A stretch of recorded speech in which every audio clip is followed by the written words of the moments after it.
It started with a monster of a man.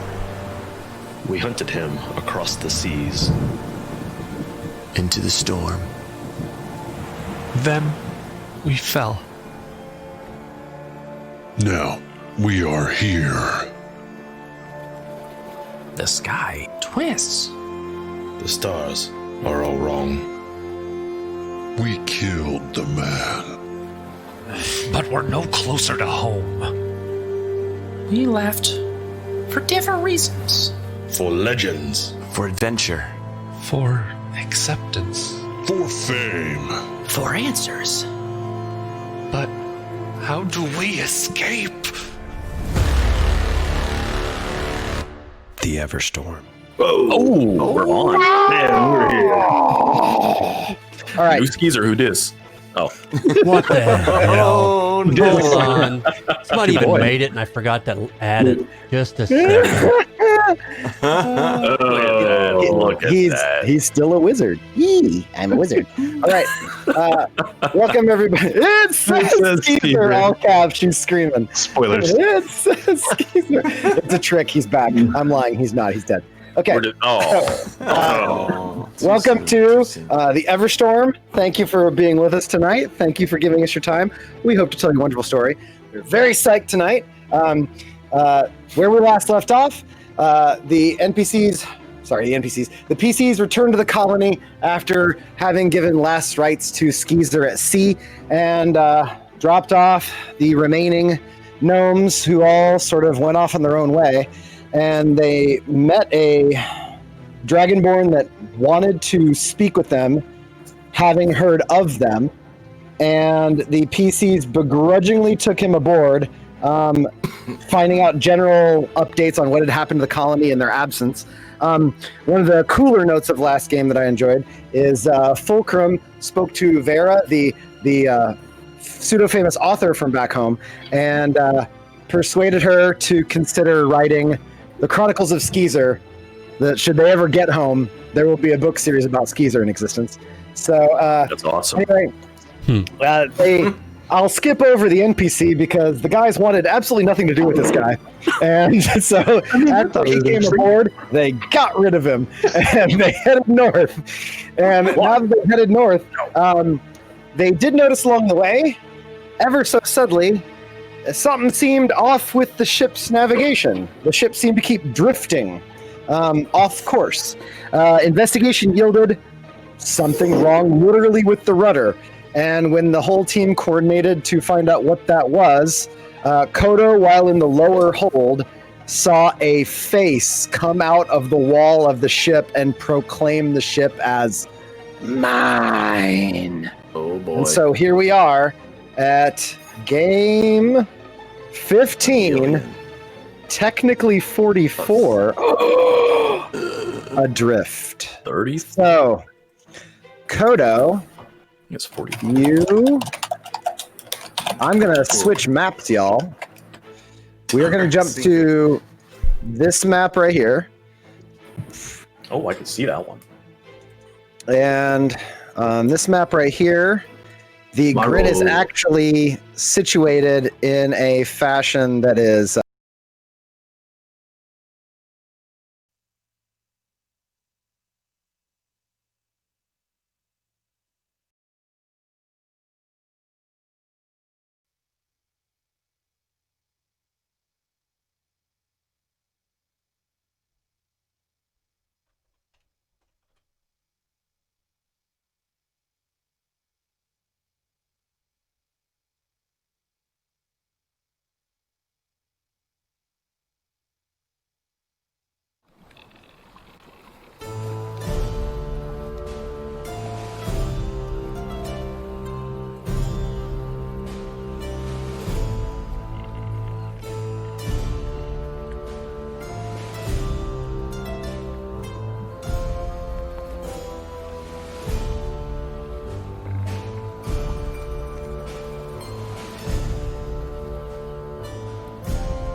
Roll 20. We're back.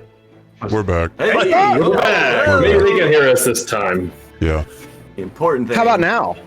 Oh, How do you there, like us There we go. I'll recap. How you like me now? And that's about as much as I can sing of that. So, where we last left off, the PCs were headed north on the grit to face the mystery of Kodo's new sponsor, boss. Boss.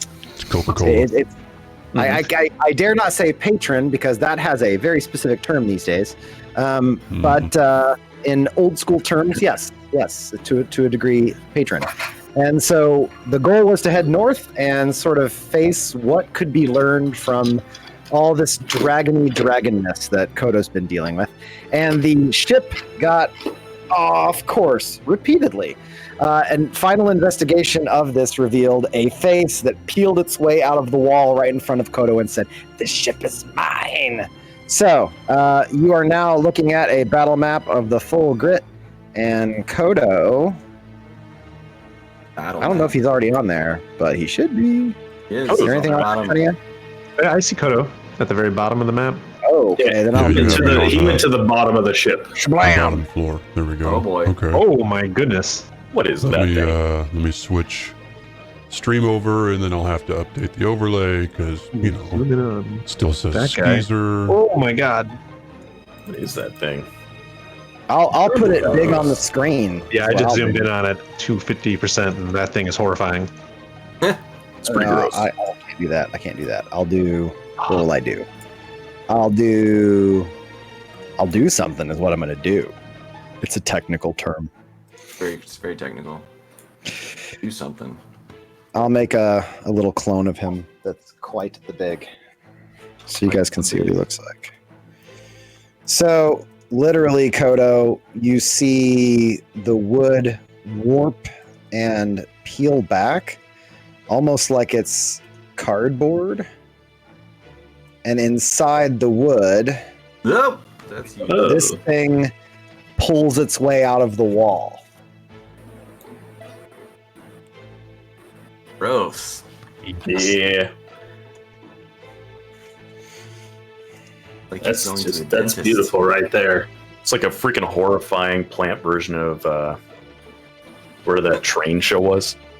There we go. Thomas the Tank Engine. Yeah. There it is. Oh no! So Thomas the Tank. We're fighting Thomas the Thomas the Train. I hear that enough all the time around here. I got little ones.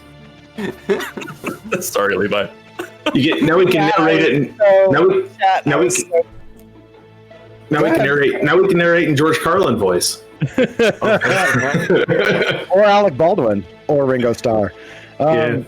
So Or all of the above.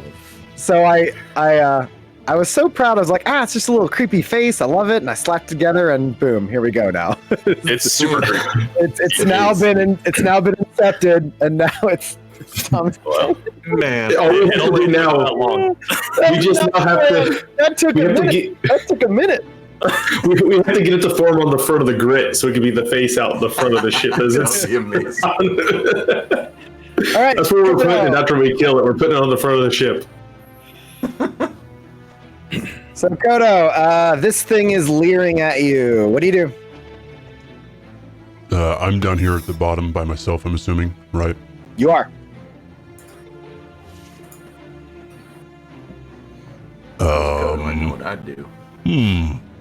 So this thing just came out of the back of the ship and Yeah, said this ship the is wall mine. peels like cardboard, and as the wall peels, you see ripped wood grain behind that face, and all behind that face, you see. I purposely faded this image because that is where the green makes perfect contact with the ship itself, and you see green roots and structures embedded in the wood grain. And it just pulls out real close. And its head is way too big, Kodo. Its head is like the size of your chest. This ship is mine. Well, where are you going then? Wherever I want. And then it peels back into the wood grain. And then you see the wall reset itself. Slowly. You want to do anything? Exorcist. No.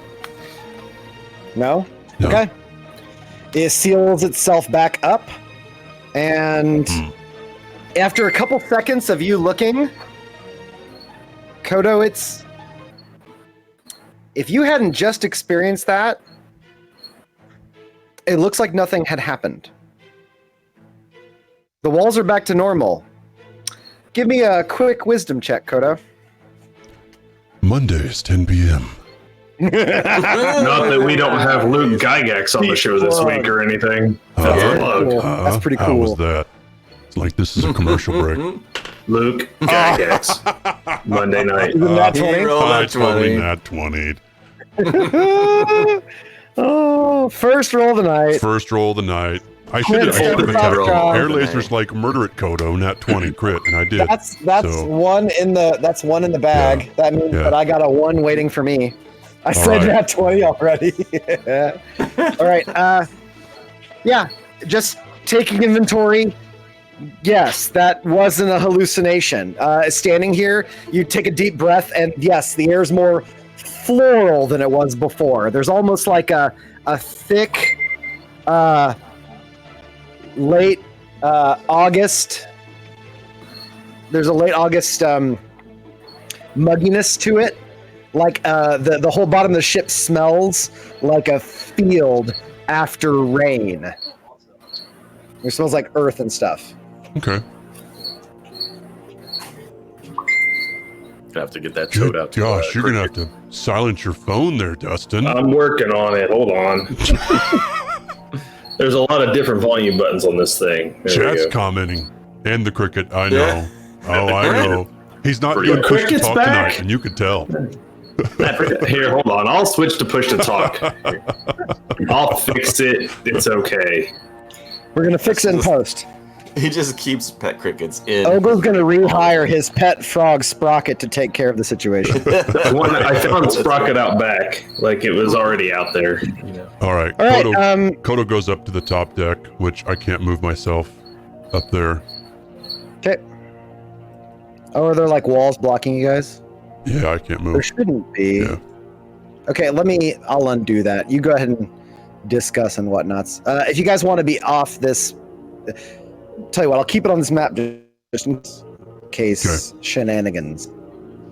Okay. Shenanigans. Still a high chance Roll of shenanigans. So I walk up to Captain Fulcrum.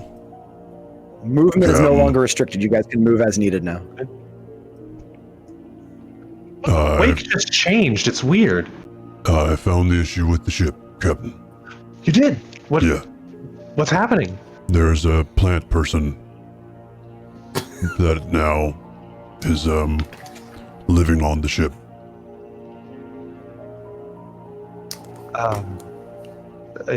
Is it a woman plant person? No. Okay, good. Sounded similar though. Eerily similar to our old friend's voice. I'm not ready for plants yet. Okay though. So Almost like it might be a plant skeezer, maybe. a plant skeezer? Maybe. Is it skeezer in the boat? No. Is skeezer in the boat? No. I said it sounds like skeezer. But then again, like all little people sound like skeezer. Oh, okay. But it's in the bottom of the boat? It's where is it? Bottom of the boat, yeah. So I noticed I was tapping on the wood, listening for changes in thickness, to try to find out when the ship was making changes in our movements. And a face came out and said, "This is my ship." And then went back in the ship. You're really good at impressions. That's a talent. You think so? Yeah. No, but okay. Sorry. Task at hand. That's a problem because Burl's not going to like that, first of all. And so if Burl doesn't like it, then we're all going to be miserable. Well, it I wouldn't can be the guarantee first that. time this ship was cursed, right? I mean, that's kind of True. That's like his shtick. The last curse was strangely useful for a curse. This one might sounds be less too, so. because he sounds very possessive, which means he might not let anybody else sink it. The bad news is I couldn't figure out where he wanted to go. I asked, and he said wherever I want, and then went back into the ship. So, does that mean he's probably listening to us right now? Oh, I don't know. He's on the rudder. Okay. Well, that makes sense because I'm seeing weird stuff from the rudder. Well, I think we kind of gotta take care of this. I mean, maybe we can convince him to leave in the middle of the ocean as a plant person. What if we ripped off the rudder and let it sink to the bottom of the ocean, then made a new rudder? If we still had Skeezer when I just saw him like make a whole jug of rum, I would have said sure. But I don't think we have that option anymore. I think if we rip the rudder off, I think we're in a worse problem then, probably, right? Colin? Well, we can't control the ship now, right? I'm sorry, did somebody call? Yeah, apparently, so those roots you found on the rudder make a lot more sense because Kodo just saw a plant person in the lower decks. Like a plant face. Morgaine yells down from the crow's nest. The plant thing in the lower Loading deck. planks, starboard, 100 yards. Wait, say what? Loading planks in the water, 100 yards, starboard. Something sunk a ship. Oh no, we need to. He's taking us somewhere we don't want to be. I think that could be a problem. We need to stop this now. Come on, guys, and I'm gonna cast Armor of Agathis on myself and start running down to the lower deck. What are you gonna do? Destroy the damn ship? Maybe. Why is he? We kind of need it, or we don't go anywhere, Fulcrum. Are we heading in that direction right now? Is that the course that it looks like, DM? Like, is our direction heading towards these planks that he pointed out? Your direction will skirt the port side of whatever is ahead, but you will come close if you don't course correct. You're not on a beeline towards it, but it's coming into view. I'm just concerned that if we don't do something soon, he's going to take us someplace we definitely don't want to be. An ambush? I don't know, right? We can't control the ship anymore? Burl, can you move the rudder? Heading. Away from whatever those planks are that Morgan just pointed out. All right. And he starts to wheel away. And what you guys see is what is there. Oh. On the map. I gotta zoom out. Oh, that's bad. Of course, we were staring away from the new PC. Why would we go near it? So wait, there's just a guy. There's a guy standing on a floating pile of rubble in the ocean. Nope. He's Nope. laying- You see a dead body Oh, okay. slumped over a plank. It's the only body there. It's the only body he knows.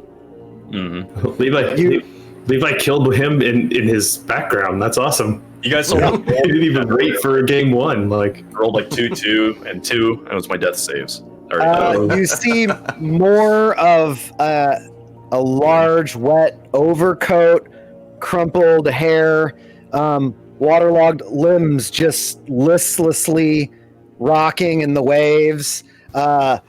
It looks like Morgaine, you're the only one that has a really good line of sight on this. It does look like the planks underneath the body have been rudimentary lashed together to make a shitty raft. Okay. But it doesn't look like the kind of thing that would last days in the water. It looks like the kind of thing that every time the weather changes or something goes wrong, like it has to be refixed or altered. Animal G, you're gonna do just fine in your new game. By the way, you're gonna do There's great. the trap. No way we're taking that guy on board. He's gonna be fine. What? Honestly, if there wasn't the greater player knowledge, standard operating procedure for this group is hold on. Levi put a nice person here. They're nice.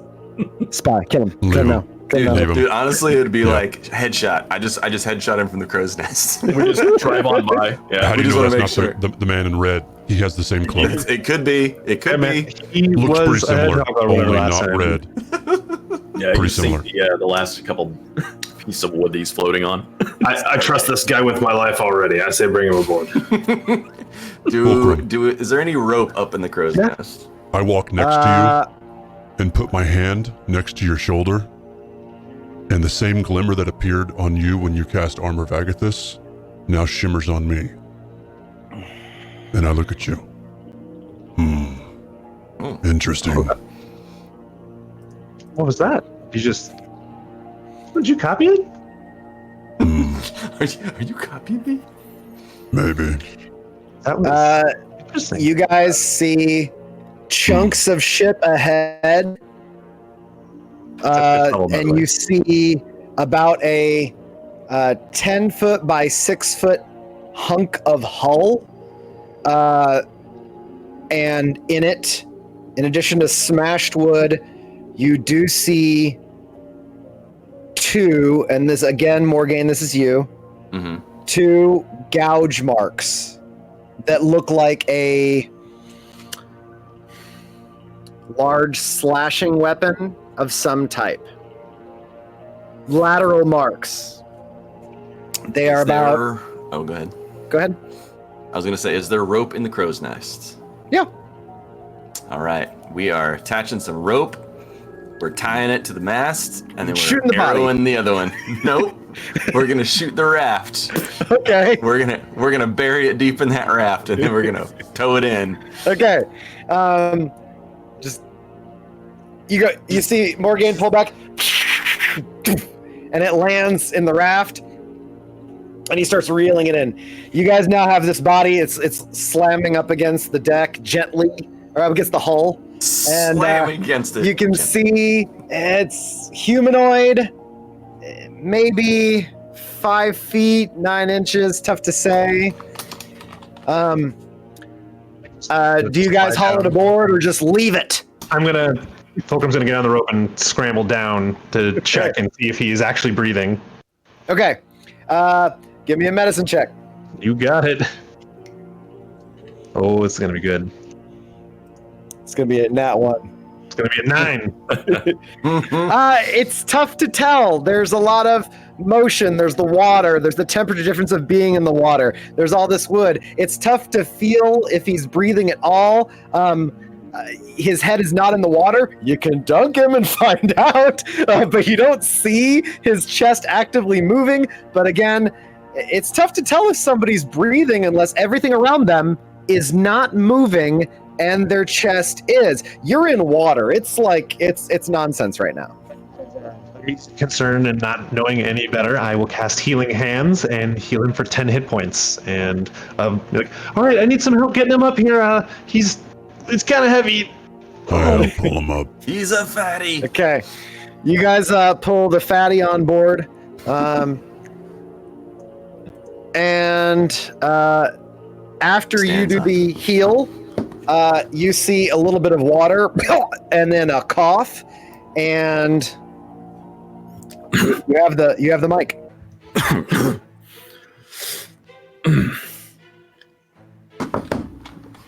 Starts looking around at the rest of the people here. Hey. Hi. Hello. Thank you. Yeah, sure. Oh, sorry. We'll give you some space.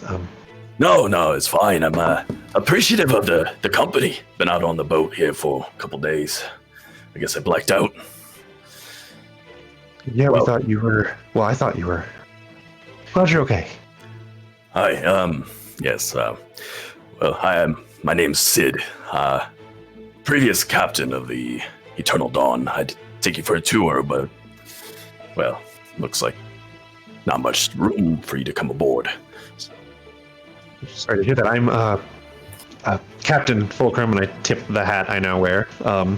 Happy to have you aboard. This is the Sarah's Grit, and out of curiosity, if it's not too touchy of a subject, was your ship destroyed by some type of plant creature that took it over from the inside? Great question. Come again? I don't know. Did you just say plant creature? Yeah. You know, and if it's not relevant, then that's a different concern that I'll have to worry about in a second. Well, Sounds like a trap voice. I will have to say, unfortunately, that is not what took out my ship. What was it then? Well, hard to tell. Giant sea serpent, I think. Oh. Maybe a reptile. Scaled. 50 feet, maybe. Oh. Came up across, tipped the boat instantly. Capsized. I'm not responsible for this one. In the habits of sinking ships, are you? He's been known to... Yeah, a few, I think. I don't even... What are you up to? What? Do you keep count of your ships that you sink? Oh yes, I got one in Glassgate waiting for me, and one at the other call. Oh, you mean the ones I've sunk? Yes. No, I don't keep track of those. I forgot about that other boat. Wow. I'll have to get back to that. Anyways, The Trinity, yes. Sid, well, it's really nice to meet you. Glad you're okay, and really sorry. Are any more of your crew that we could find here? You see Sid looks over the board and shakes his head. Well, I like to think of myself as a bit of an optimist. Maybe they're sure, but I don't know. The thing's circled quite a few times.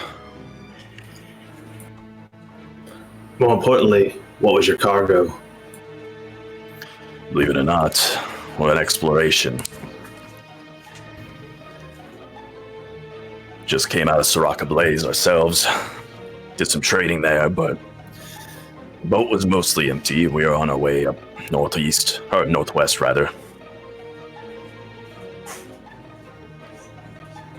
Morgaine has got an arrow locked on his forehead the whole time, by the way. Well, judging by that warm welcome, I'll assume that you've had some rough goings with people. I brought him on the ship. I can take him off the ship. I can take him off the ship. You'd be quite right about that. Very insightful. I like how Animal G is so on your side. This guy's super sus. The camp is strong tonight. Well, that's amazing. We've been admittedly deceived a few times. Yes. I see. Well, you said you had some form of plant creature in your hull. That doesn't sound... Yes, that's a new development. I think he is the hull. I really hope not. Half it's metal. All right, so that's interesting. Don't worry, everybody. We're gonna put up a 4 bits poll on a vote to throw him back in the water. Not really. Don't spend your bits. we're gonna throw him back. Let some other crew catch this one. We're gonna go find a keeper on the next island. How many channel points do you want to spend to force Jeff to make a new character? Wait. So I'll take him into the box and I'll cast Water Walk, and we'll see if he makes it to shore. New trial by fire. That's what we do till we get a new PC that we like, and then Jeff gets to play it. On the box. So you'll have to forgive us, Sid. But you do look like you've been, well, not from around here, I should say, right? Well, it depends on how long one must be from this place before it becomes native, but, right. Not my original home, that's for sure. Have any You from the Volma? insignias or anything on him? I'm sorry, the Volma. No. Did you sell the Volma? I've been there before, but I'm originally out of Randallion, if you'll believe it. Randallion. We're out of Glassgate. Well, most of us. Nice port. Beautiful flowers. Yes, on the Volma. I'm sorry, the PC controlling me doesn't remember that.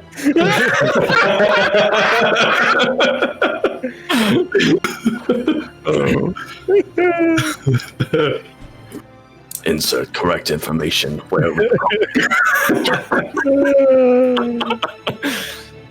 Again, sorry. Actually, funny story. Last time, our elf friend over here, that's Balrin, two of them showed up on ship, and then we had to decide which was the real one and which one was going to try and kill us or make us try and kill him. And weird stuff happens to us. Yeah.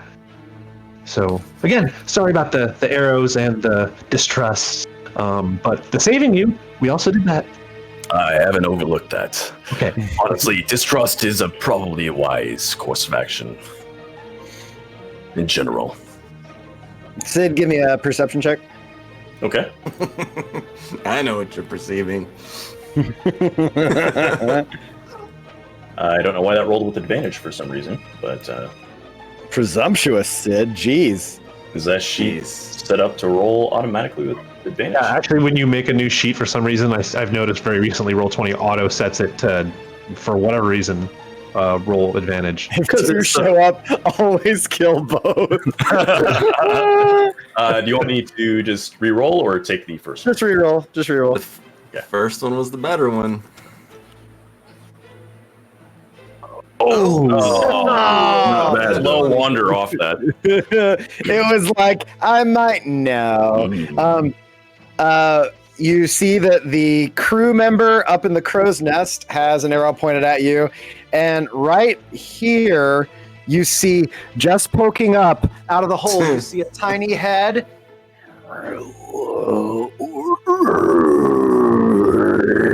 And it's this ugly hatchet face something that's humanoid with patches of hair missing, and it's giving you the stink eye. And then you see a sharpened wooden stake slide into view next to him. And he just stays there below. Sid will flash him a nice smile, a genuine smile. Sure. Well, it seems that you have competent crew. That's a plus. Absolutely. A lot less recently. Though we had. It's been a long, though short, entrancing time here. I have to say, I haven't seen a ship this wide before. Wide, yeah. That's what she said. Sarah is thick. There used to be a lot more green. It's kind of two ships now. It's kind of three ships now. I've seen a ship that's wide before. Did you just come onto the ship? Is that what it is? Hey, ports in a rough sea.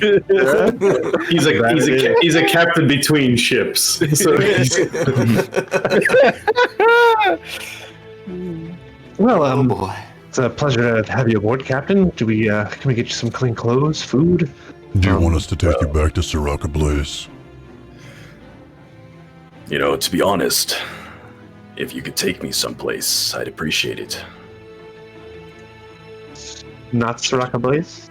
Well, judging by the looks of this, your current heading, the fact that your keel looks a little high, and, well, the Spartan nature of your crew, unless there's a lot hiding below, I'd say you're adventurers. And you're heading up northwest. There's some serious problems that way. You know the area? I do. Well, that could be useful, guys.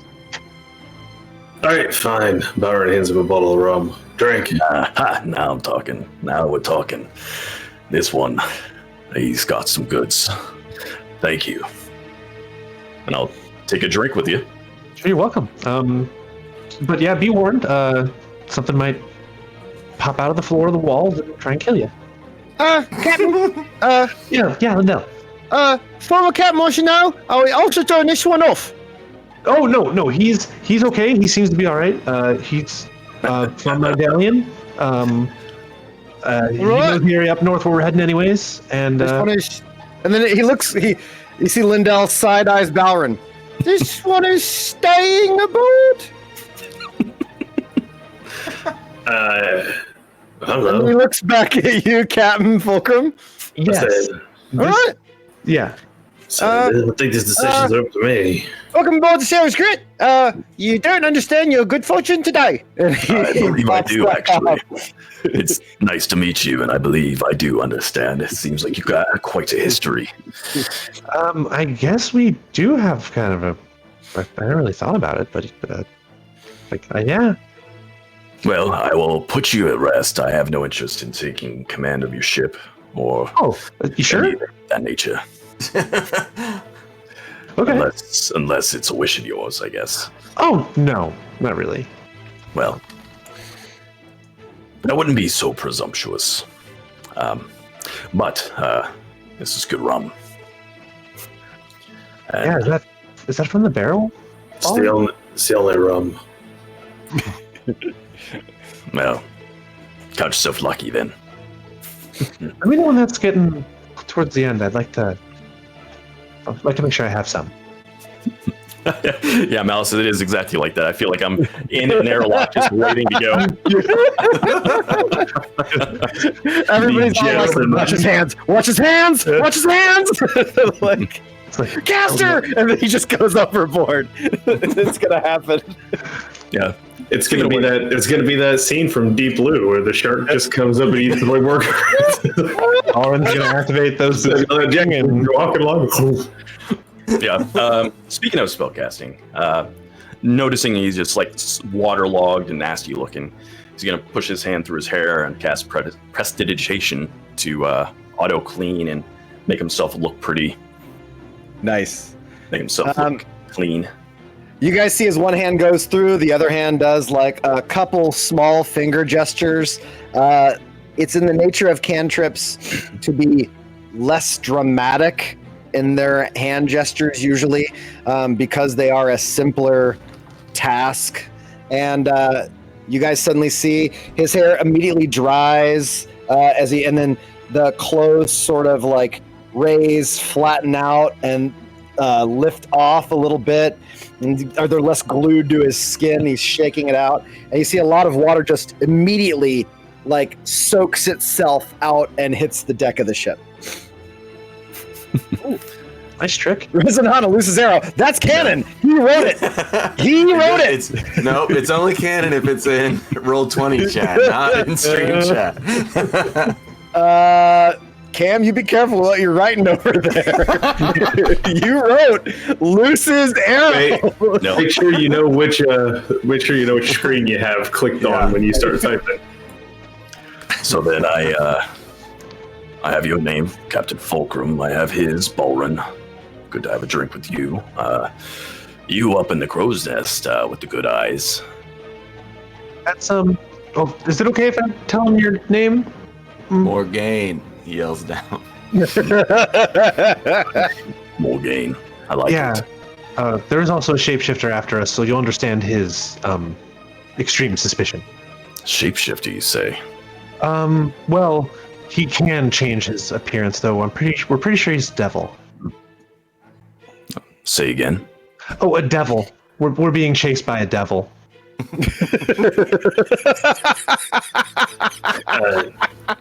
Well, you say you're chasing after a devil. Do you realize you're sailing towards one?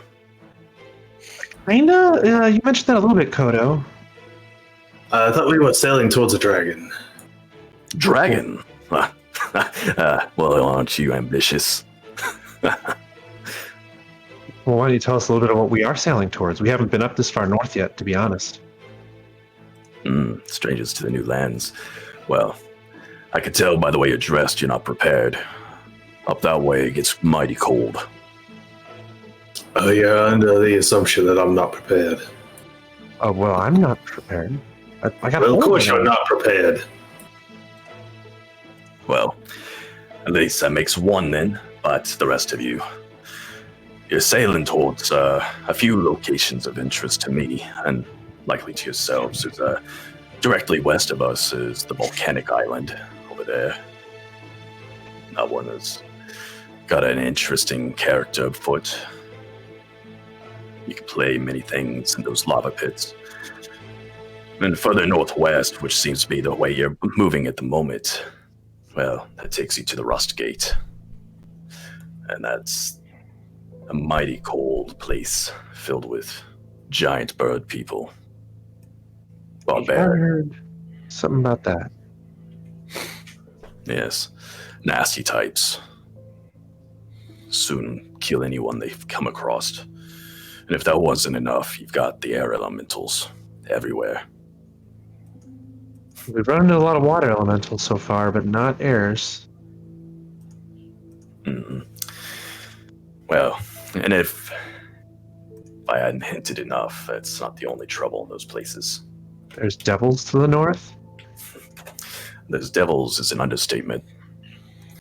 Seems to be a, well, I won't say it's a city, but fortress, maybe. Filled to the brim.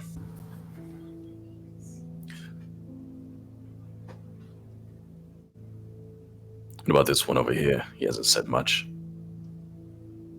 He does when he wants to. Well, sir, pleasure to meet you. We'll see. Cold opens. You have to understand, we're just... It's not about experiences. So sorry. It's all right. It's all right. I don't know that I would necessarily trust a stranger fished out of the water myself. So, tell me then, what is it I can do to earn my keep? Well, I guess this most recent problem, if we are heading north, you want to head there and so do we, but if we don't get rid of this, whatever it is in our ship that is, it's growing roots in our rudder, and it's going to take, I don't know, Coda, you said it's going to take us wherever it wants to go? So It said it's going where it chooses, yes. So that's not tenable. It So would be a little perhaps convenient for that to appear at the exact same instance that our friend Sid appears, and that he would be the one to handle the situation, and miraculously we can sail to our destination, don't you think, Fulcrum? Oh, when you do lay it out that way, it sounds that. We did notice that this was happening several days ago. It hasn't just started today, so there's that to consider. But I mean, highly suspicious. Of all the things I'd Definitely. choose this person to prove himself with, it would not be the most obvious that is occurring immediately. Okay. If that's your wish, I'll gladly stay out of the trouble. Baron walks out with a mop. Blood. Sid, you look over, and as you're sort of assessing what honestly is a familiar reception for you, this is not out of the norm. You now notice that sticking out of the hold, the full half of the torso is up, and now there's a second sharpened stick. And then Kodo, real quick, totally looks at you and he's like,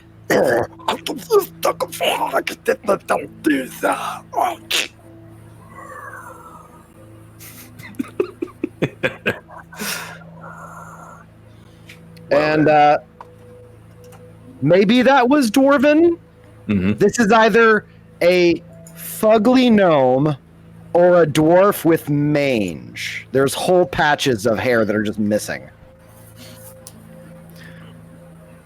Well, do you have any means by which to prove my honor, Well, respect, truth, these sorts of things? He works his way up the list like everyone else. Here, swab the deck. I handed him a mop. hey, that's a pretty good idea. Captain. Baron says very arrogantly, Captain, and then he walks off back to his camp. Not my first time wielding a mop. You don't get to be captain right away. He'll take the mop, and we'll get to it.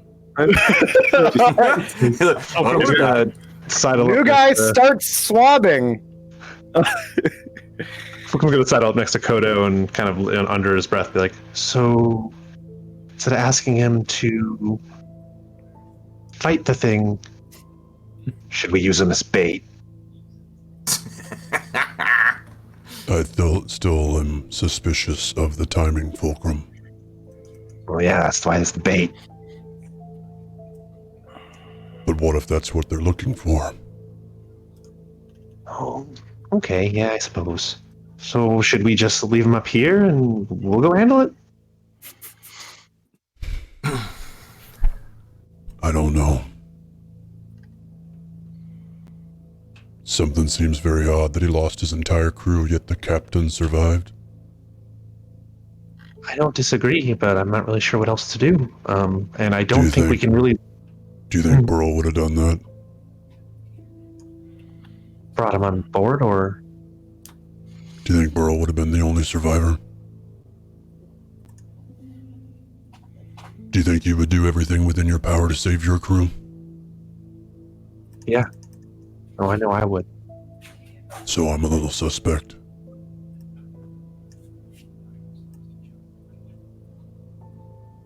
Time will tell. He also didn't want to go back home. Said he just left Sirach ablaze and now he doesn't want to go back. Interesting. You just lost your ship, your entire crew, everyone you know, but sure, let's keep heading with these guys. Apparently to the north after we tell them we're full of danger and we're sailing in the Devils now? Yes, we're not prepared. Well, let's keep an eye on them. Yeah. We gotta take care of this thing on the boat, though. That can't, that can't stand. Wouldn't be the first time this boat was possessed, right? Yeah, but last time it didn't determine where we went. Are you sure? Pretty sure. I mean, I wasn't here, but from what I was told, it controlled quite a bit. Well, the only one who had any real contact with it's not around to tell us anymore, so we'll never know. Yeah, that was the hag. Dies with Skeezer. So, is Morgan going to keep eyes on the new guy while we go downstairs? He hasn't lowered his bow yet. Yeah, I think we can say that's pretty safe. And if that's the man in red, and we go downstairs to handle something, and he ends up murdering... Hey, wait. How loud did you say that?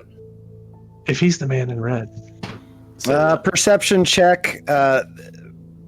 If you're trying to stay quiet, Kodo, give me a... Oh, what would that be? I'm saying my passive stealth is like a 16. Yeah, stealth. Just give me, if you're trying to be quiet, Kodo, give me just a regular stealth roll. Yeah, just a regular stealth check.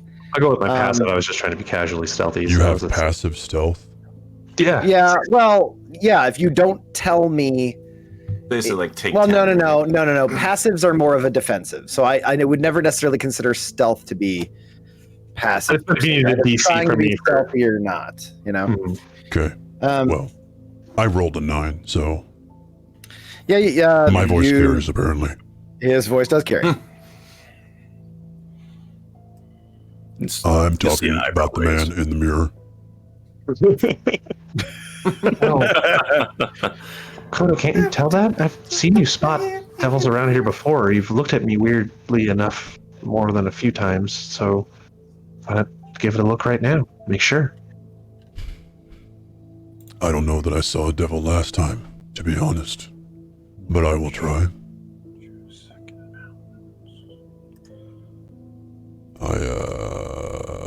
Where's that? Detect evil. Turns out Pan chose new evil.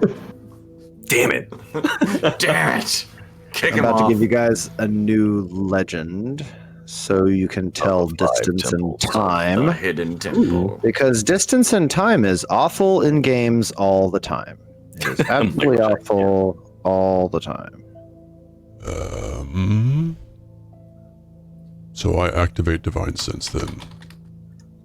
Okay.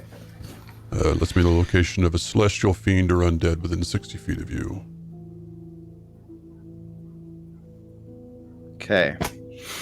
He doesn't ping as celestial fiend or undead.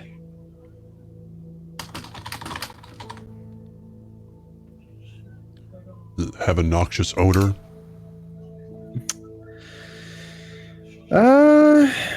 No, but it also doesn't have a powerful good you get a lot of gray. You get a lot of it is almost, when you kick on Divine Sense, it is almost annoying when you deal with something that comes across as an ambiguity. You do get ambiguity. Kodo, the most times you've gotten a level of ambiguity is when you've been in major metropolitan areas.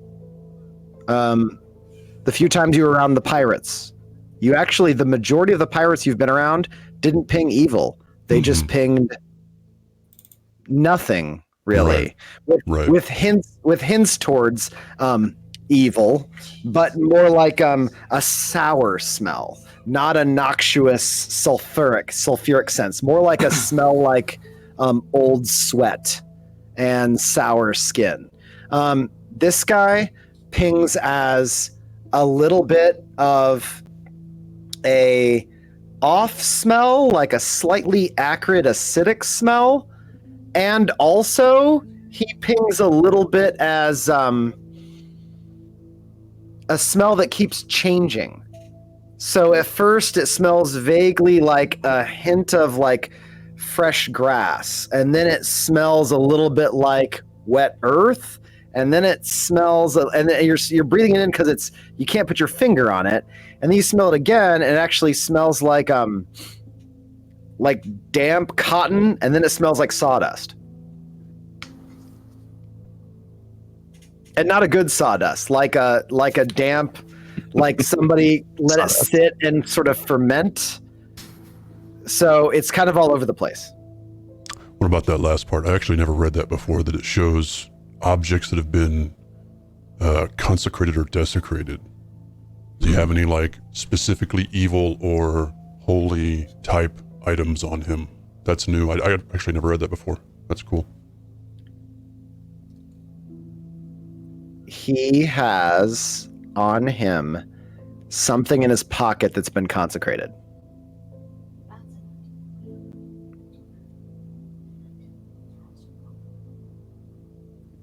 But the consecration comes across as a feeling of warmth, and you see a slight aura of light, as if he put a flashlight in his pocket with it on. And it has a scent to it that smells like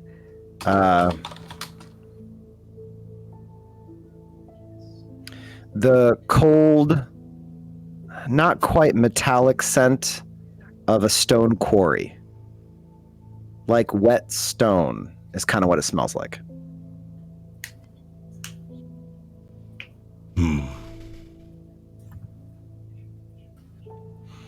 Well, Fulcrum, I'm not getting anything real specific either way. The funny thing is when you turn it off and you are still doing to breathe in, the scent that comes off him in the real world is of a nice sandalwood. Very manly. It's subtle, but it's pleasant. Double pits to chesty. Fucking Axe body spray. Worst commercials. Terrible commercials. I'm getting a little bit of both, to be honest. He's a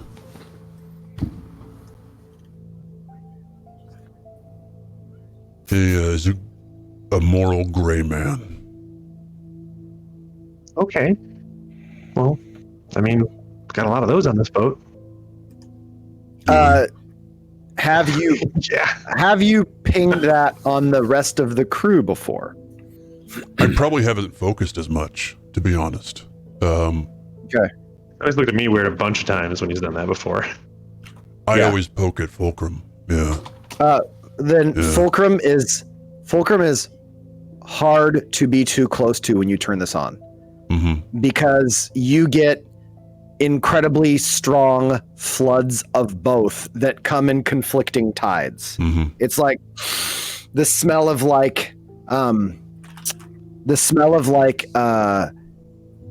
a candle wick burning, of a regular paraffin wax that brings to mind, and incense, and that is an overwhelming scent each time. And then the opposite you get is rotten eggs on fire.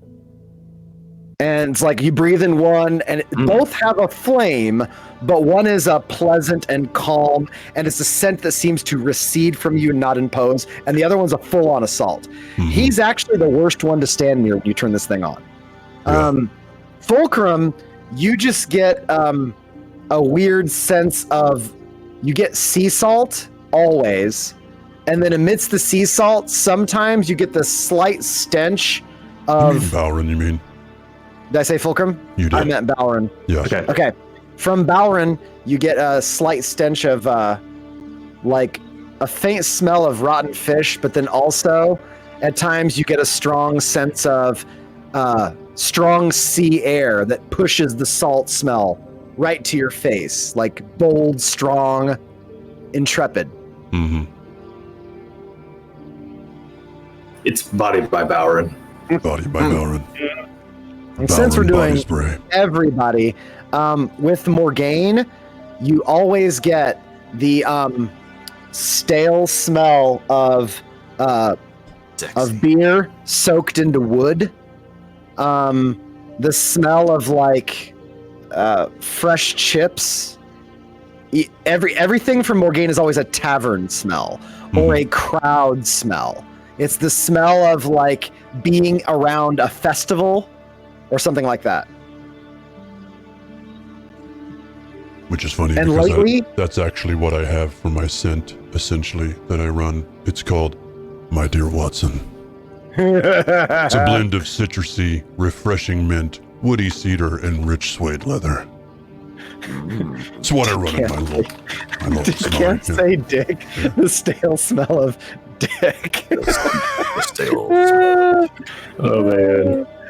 But yeah, lately, when you turn it on, Morgaine's scent is increasing, and it's losing notes of anything bad.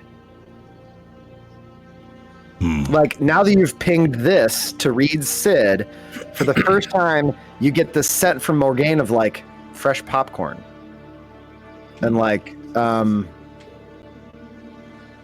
the cold scent that comes off a fresh cocktail after it's been served.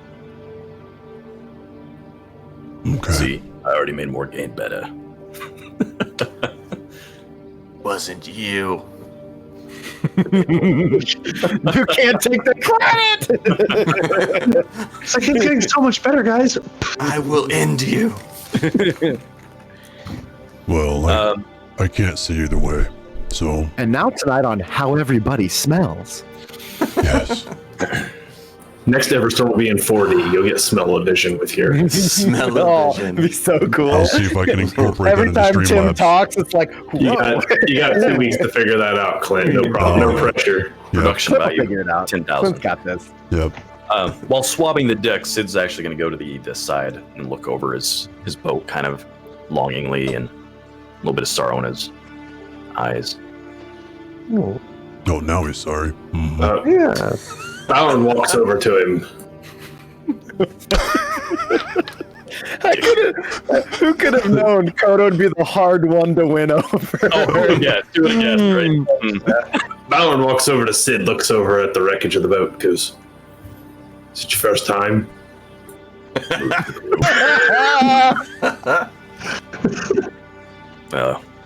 First time one of my boats has gone down, but boats come and go. What was her name? The Eternal Dawn. Yeah. It's a good name for a ship. Was. But the ship's only wood. An idea. The people that went down. I'll miss them. How many? Well, there were 12. Hopefully, 12. Hopefully some of them have made it to shore somehow. Hopefully they're performing a wake for me. But not so naive to believe that.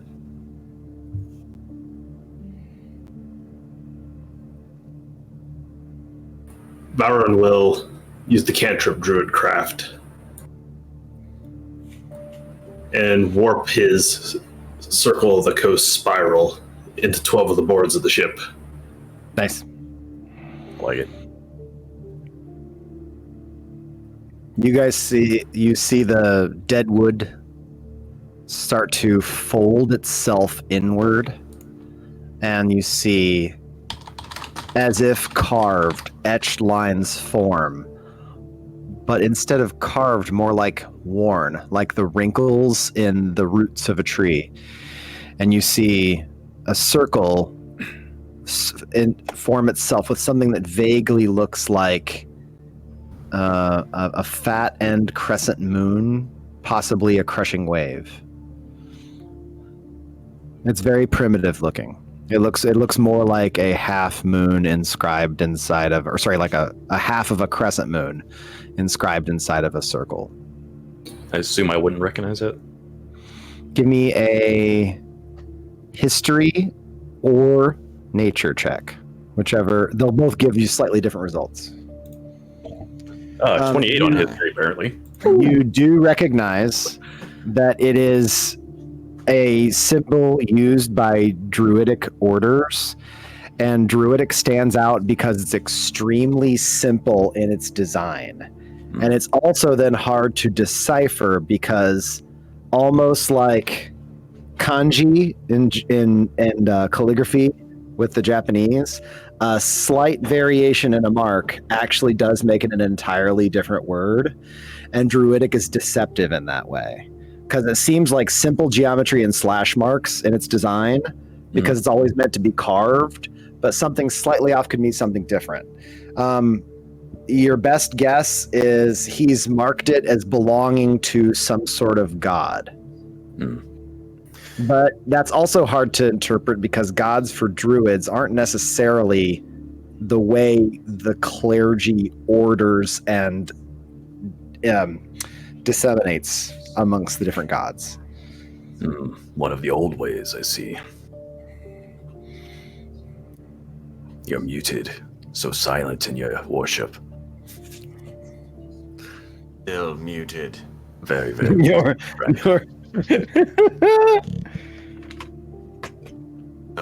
you must push to talk. Once again, my push to talk has quit working.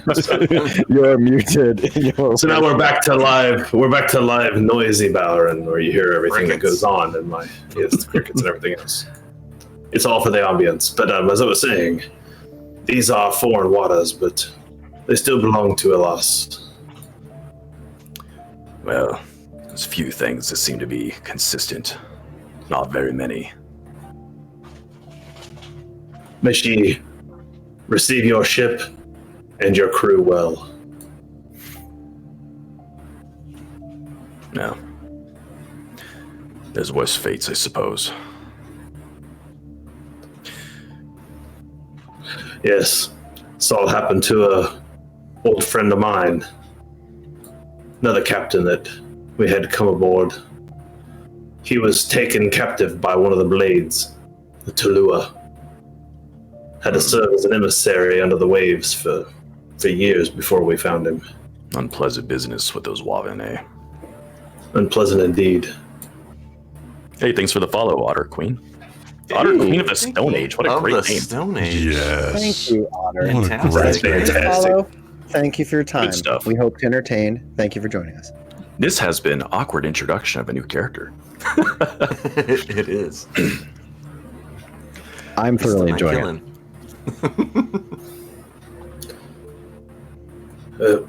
Gotta go refill my bottle with rum. You missed a spot. He walks off. Sid laughs. Yeah, a fairly hearty laugh at that. Continue with his swabbing.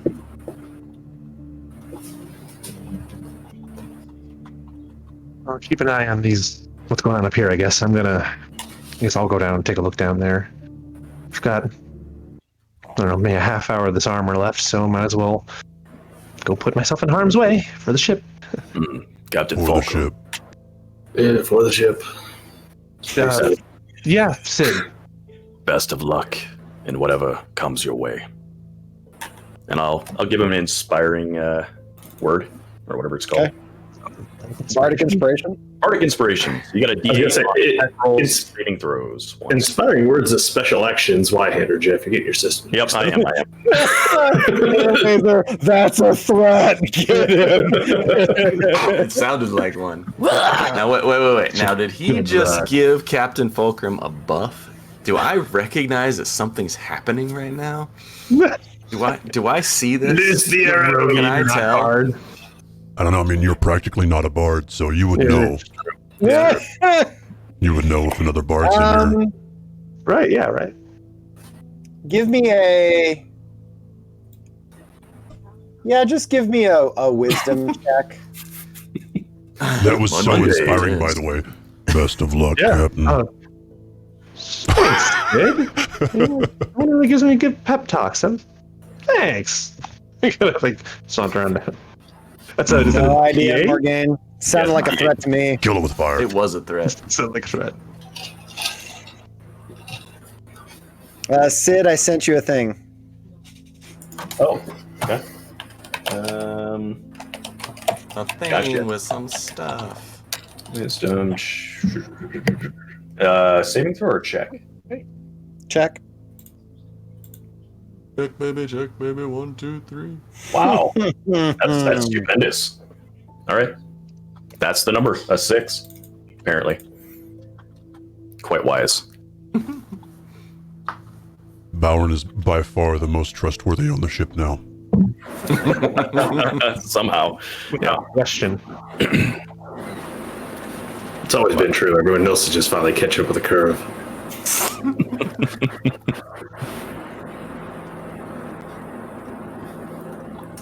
Yeah, it's true. It's very true. Bauer goes back to the room time machine. Time machine. If I start screaming. Hold on. Are we talking like excessively so, or are we just talking about generally? You'll know. Just this passes through your head. Hey, thank you for the raid, Perilous Place. If you haven't checked them out, they were playing some Free League's Alien tonight. Oh shit, Brendan's in there. What's up, Brendan? If you haven't seen Alien, it's a fantastic. Lollygaggers. Here. The Lollygagger, they're all family. Oh, look at it. We got some subs coming in. Hey, Brendan with the sub. Oh, that's sweet. Look at that. It's a brand new. And a gifted to our new follower, Otter Queen. Right. That's fantastic. Welcome, Raiders. What you've jumped into is, as you may or may not be aware, 2 games ago, now almost a month, Skeezer died, and we've given him last rites 2 games ago. And this game, Jeff has a new character, and things are going as expected. Two members of this party definitely are waiting for him to fuck up so they can kill him. One member of this party doesn't care if he lives or dies, and the other one is a very nice person who's on the fence about what to do with him. I think I've treated him pretty well. Yeah, this is actually the best I would have ever expected to get a reception from Ballroom. This probably means I'm about to die. That's because I can tell you're a chaotic neutral like myself. It's okay. We can smell our own. I don't need divine sense to smell my own. It's I don't need divine sense to smell my own. Oh, you're an opportunistic prick. So am I. The artwork clearly showed a man with good taste with a glass of scotch in his hand. Yeah, that's my guy right there. This is awesome. He's got the glass. The glass has survived whatever he's been through.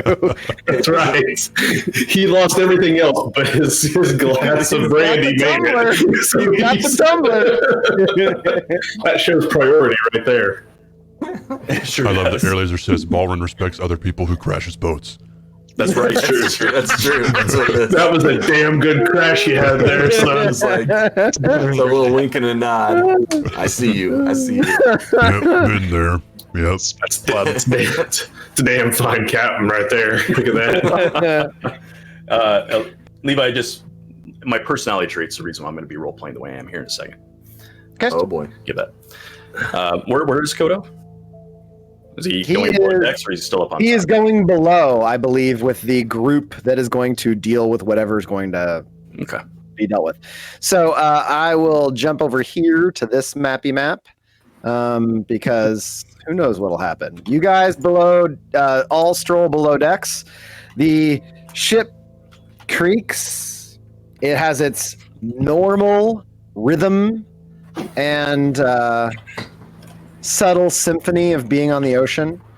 As you are below decks, the bottom smells very dry and clean. It's got a nice salt smell. There's no rot stink down here. There's no weird ferment smell. And that is the first thing for basically everybody but Kodo that stands out as the absence of a red flag. Because when you guys first came aboard, there were moments where the boat seemed to have an odd old vegetation smell. It would only be in moments of quiet when you were not being assaulted by the stimulus of being on the ocean. You had time to take that in. You're like, wait a minute. Okay, what? Something going. There's something turned down here. So, you guys are down here in the lower hold. As they're going down, I tell Captain, let me know if you need me down there. I'm going to have my eye on him. I'll start screaming.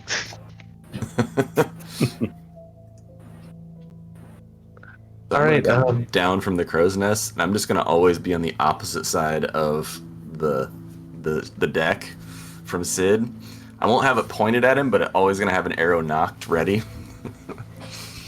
Levi, I'm gonna let me check something real quick here, and then I'll tell you what I'm gonna do. And this is where Jeff's character dies. Probably. No, I've got too many looking suspicious. Yeah, never mind.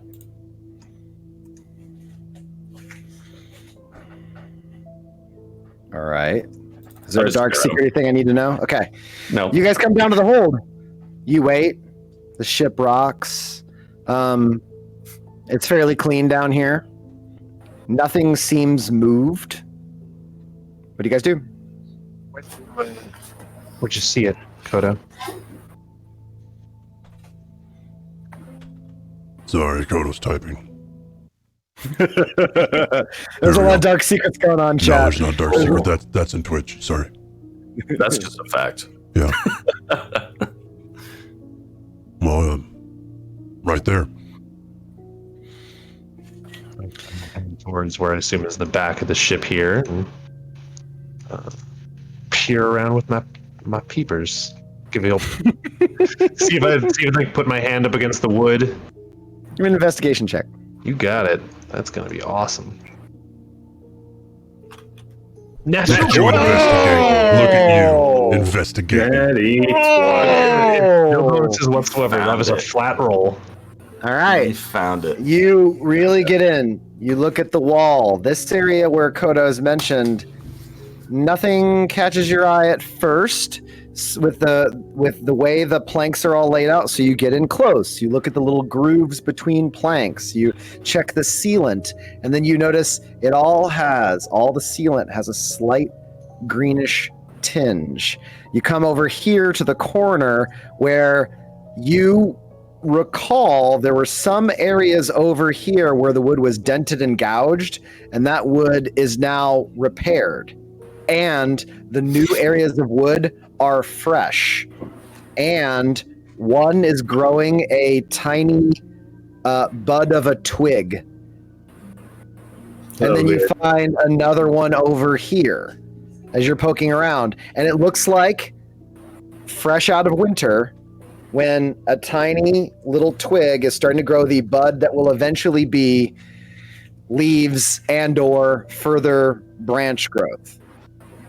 And then you find another, and then you find high up on the mast tiny little areas that look like an eye, like a knot in the wood that's expanding. In the wood to look at me? No, not like an eye, like a knot in the wood. Like an eye in wood grain. Like a tree. I got it. Mm-hmm. Okay, well, I see what you mean, how this might not be necessarily a bad thing, Kodo. I guess it did kind of fix the ship, huh? If by fixing the ship you mean steering us in the wrong direction, yes, it has Well, fixed that's the also a ship. problem, but it did repair some damage down here. But do you think if it's a plant creature, is that kind of Balrans? He might be a little drunk, but should we ask him if he can you talk to plants? Is that a thing? The wooden knot, the wooden eye, blinks, peels, and you see a green orb with an iris roll into view. And then you hear to the left, and then off to the side, further away.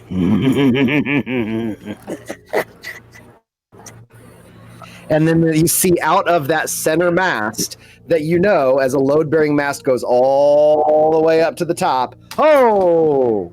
Oh, man. Gifted a bunch of people. Oh, because thanks, Friend Hitting up those tier 1 gift subs. Thank you so much. Friend, That's a you were great pun. kind. That's a great pun. And you see the mast, that center mast in the lower hold, the wood bulges out and the wood grain ripples up like bark and then peels like paper. And you see this face form itself. The face is 3 feet across.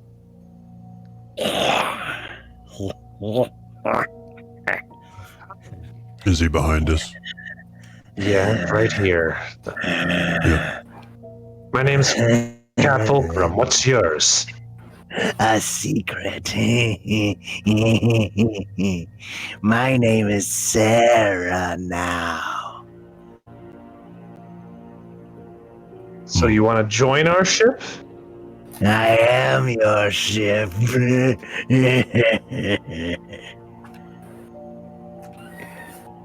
Something funny?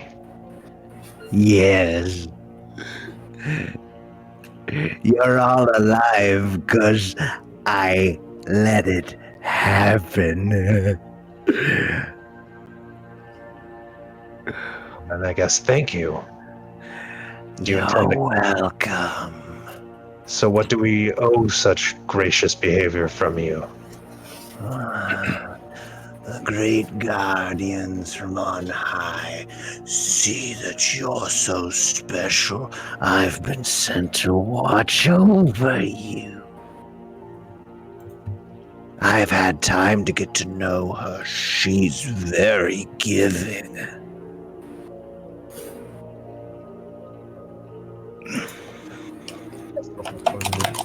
Didn't Balrin mention something about Faye keeping an eye on these? I have no idea. So I usually don't listen to Balrin, I'm sorry. Oh, understandable. You're from the Feywild?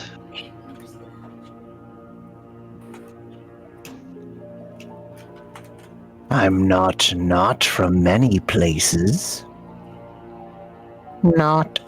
And then you see like a little orb of wood appears. It's a twisted area. Not. I'm good with knots. Me too. So, why do you want to take the ship from us then if you're just here to watch? I'm lonely.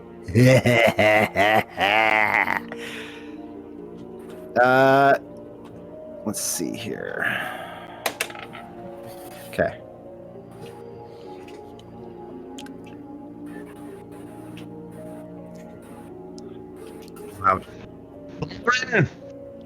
You could come down. What was that? Byron meanders down, I guess. He hears Fulcrum yell. As you come down, you see the mast grows a lump that looks like it's turning. You see The demon beast of Vulasans is amongst us. I'm honored. Who are you? I'm Sarah. Sarah is in the grit. He's apparently the boat now, and said that he was sent by someone to keep an eye on us. Oh, so are you half of the boat that used to be Sarah, or are you the other half of the boat that used to be the Veil? Does it matter? Well, perhaps.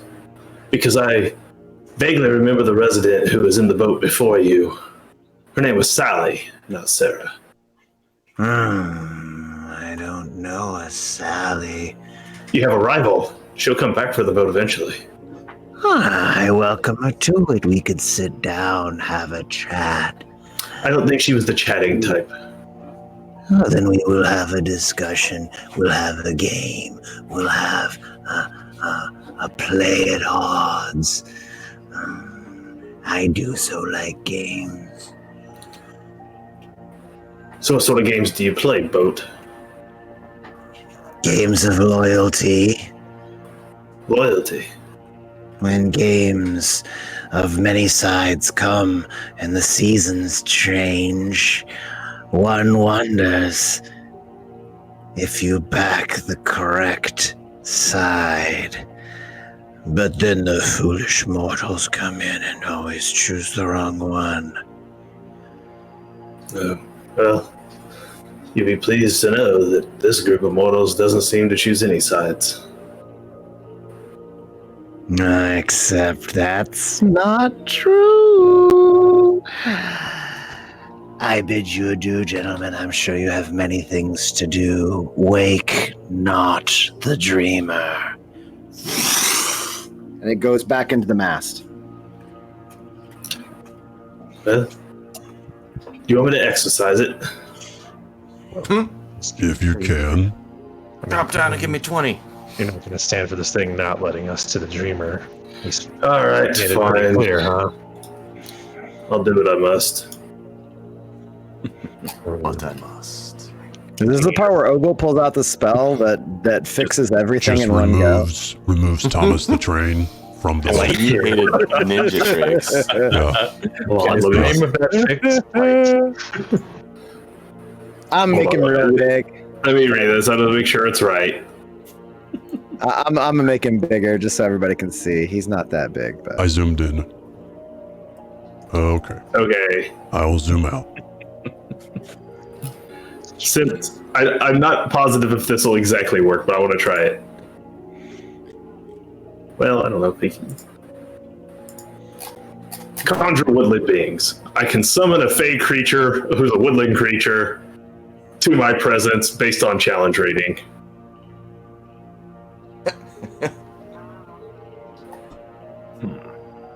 Like, Dreamboat. Wow. Wow. Dreamboat. God, man, this chat is on fire.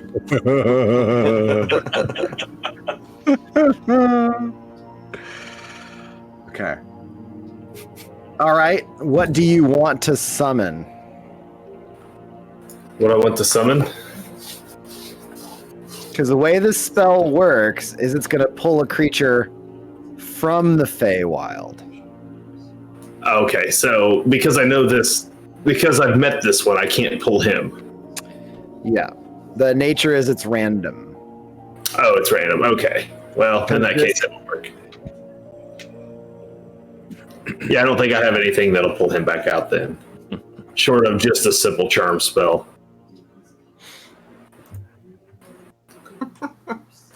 All right, then. Baronel. I don't know if I have anything that'll exactly conjure him back up. But I suspect if we try to go a direction he doesn't want to, he'll have no choice but to show himself.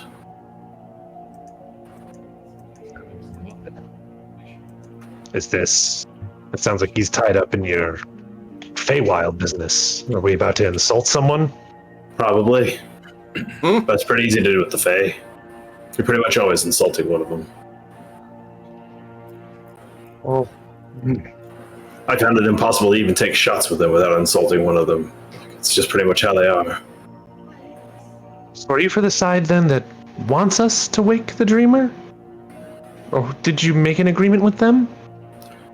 I'm the champion of the Spring Court, who believe that Waking the Dreamer will end the Everstorm, but... So I told him to go try. So this friend of ours now is, I guess, not the Spring Court.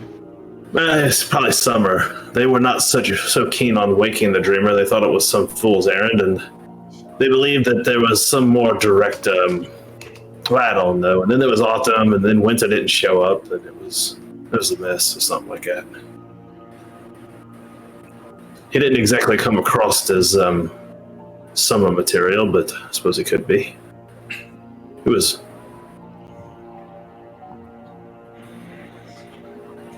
Could be one of the... friend. Well, they mentioned another group, so the Unseelie. It could be one of the Unseelie, but I don't know much about them, unfortunately, other than they always have a jump.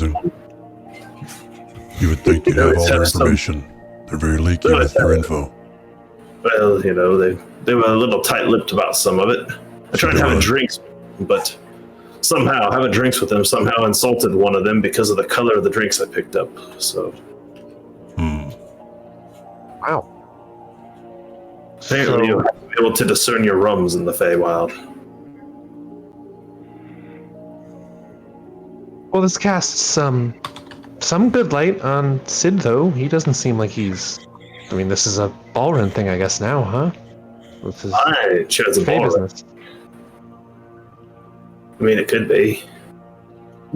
There's all this Sid Morgaine shit going on the side here. Sid Morgaine have like a sidebar convo. There's a whole B plot to this scene happening in the Roll20 chat between Sid and Morgaine. Hey, this is what we used to do when we had an actual table, right? Yep. We would just like side scene, you know? That's hilarious. That's amazing. Well, I mean, I'll bring it back to unless you guys believe you'll try some more shenaniganry, I will bring it back to the regular boat scene. Unless you guys want all the levels to jump through, what do you want? We might do the levels. We'll just go. Yeah, I'm not keen on Kodo. This thing's gonna keep us from doing what you specifically want us to be in a rush to do. We should probably do something about that, yeah? Yeah, currently he's in command of the ship. That can't stand. He steers where we're going, and if he doesn't want to go to the Dreamer, that's against where we want to go.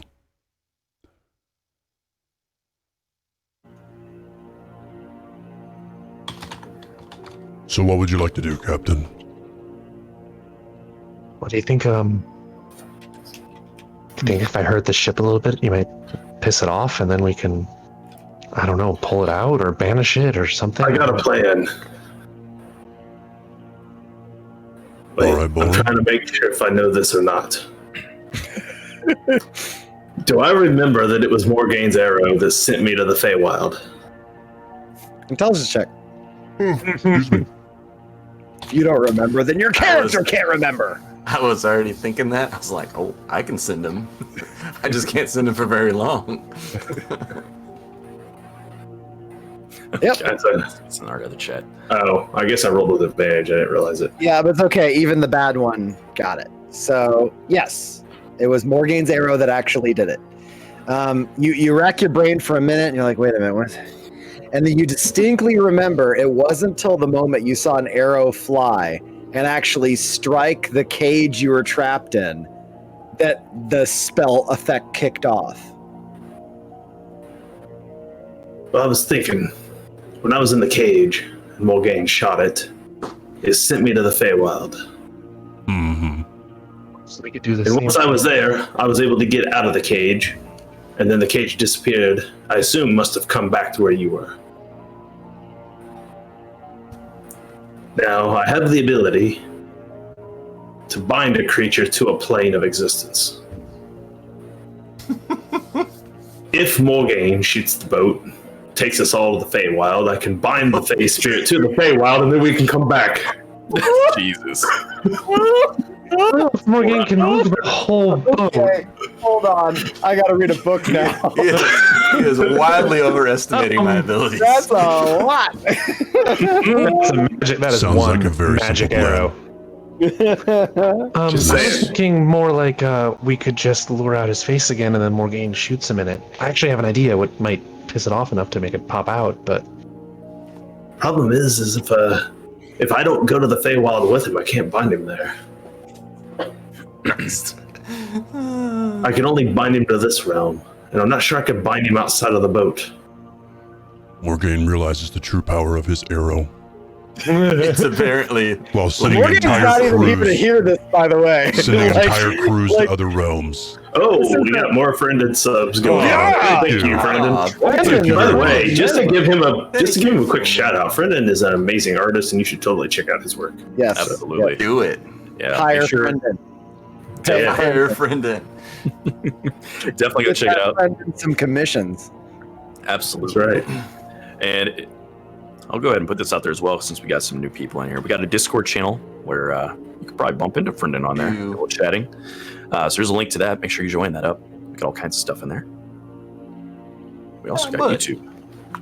Do it. Yeah, We're almost if that at 200. YouTube, 175 subs we have on YouTube, we hit 200, we're giving away a Pathfinder 2 core rulebook, which Clint has is going to show you in just a second.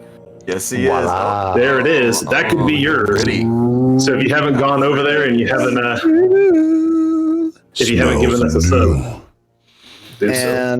And I'm hoping to have Everstorm updated to somewhat current on YouTube within the next 2 weeks. Year. So. Within the next year. yeah. Thumbnails will be completed No. 6 months after that. Hey. Same with the wisdom check. Love you, Leroy. Those take forever. Those Change take a the long style.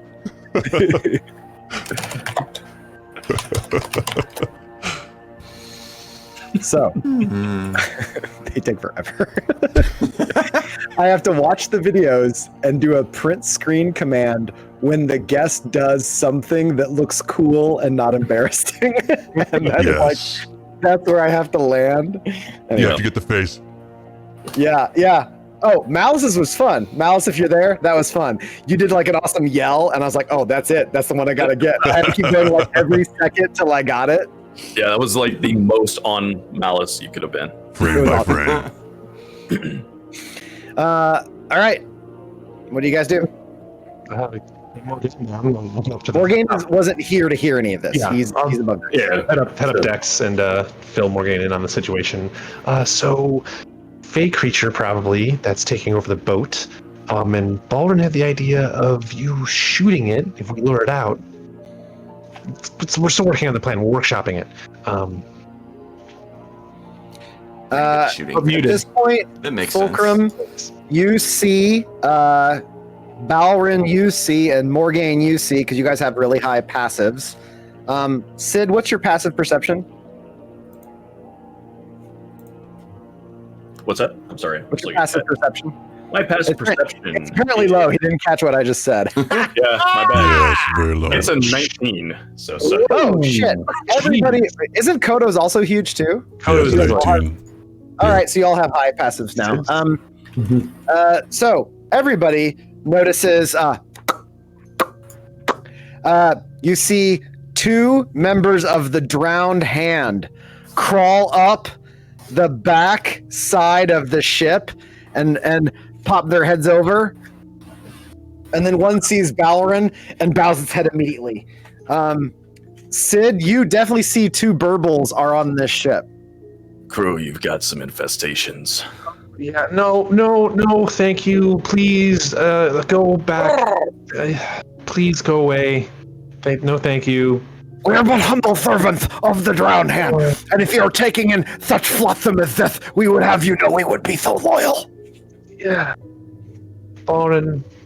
What god did you piss off to get this bad luck? Oh, what's worse than that? We have gifts!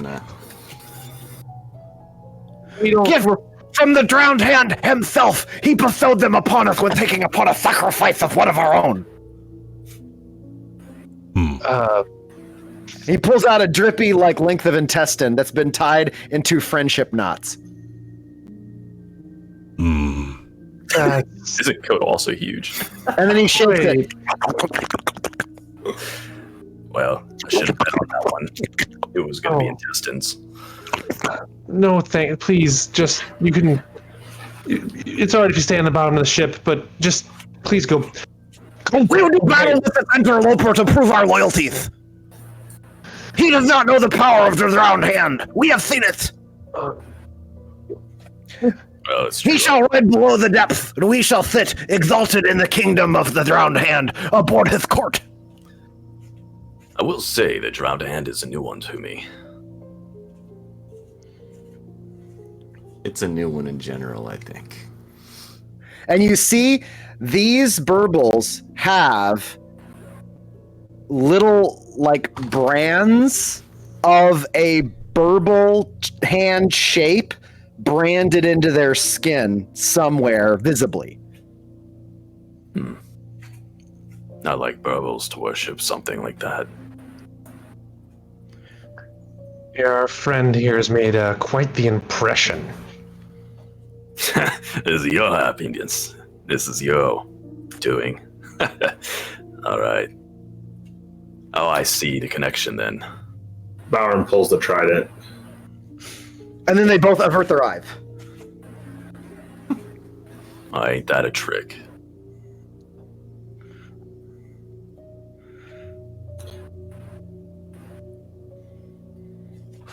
He puts it back away.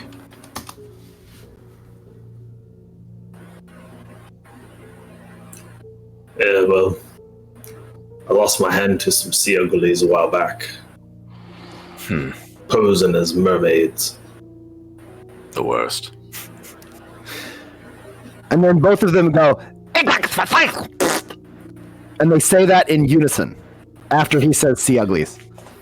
Did you run into the sea uglies? Haven't seen them for quite some time. Well, I was busy hunting down the metric tons of platinum that we had scattered across the ocean floor when our ship wrecked. And upon gathering a bunch of them, the sea uglies had baited a few for me, and well, I couldn't help myself. I saw their trap and decided to spring it to see what happened, and well, they took my hand.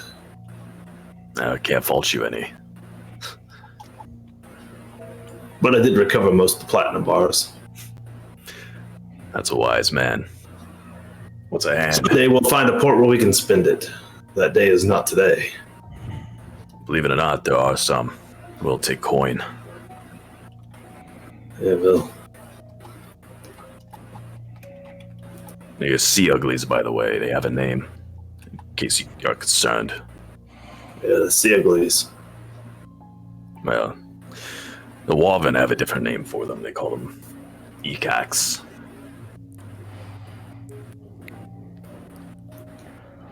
I like sea uglies. Yeah, more descriptive, that's for sure. And to be fair, anything that comes out of a Waven's lips is something I don't want any part of. Agreed. Agree with that as well. Well, I guess let's make sure these guys don't cause any trouble. But Morgaine, I'm gonna go cause a ruckus down there if you want to get ready to shoot it. I don't know. We can't let this thing stay on the boat, though. It's not going to let us go further north. So what exactly is the plan? Fulcrum spins around on these things coming up like...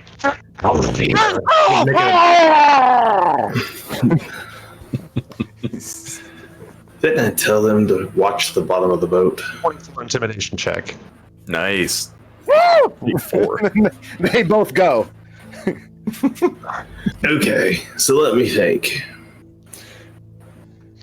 If there's a way to conjure this thing out,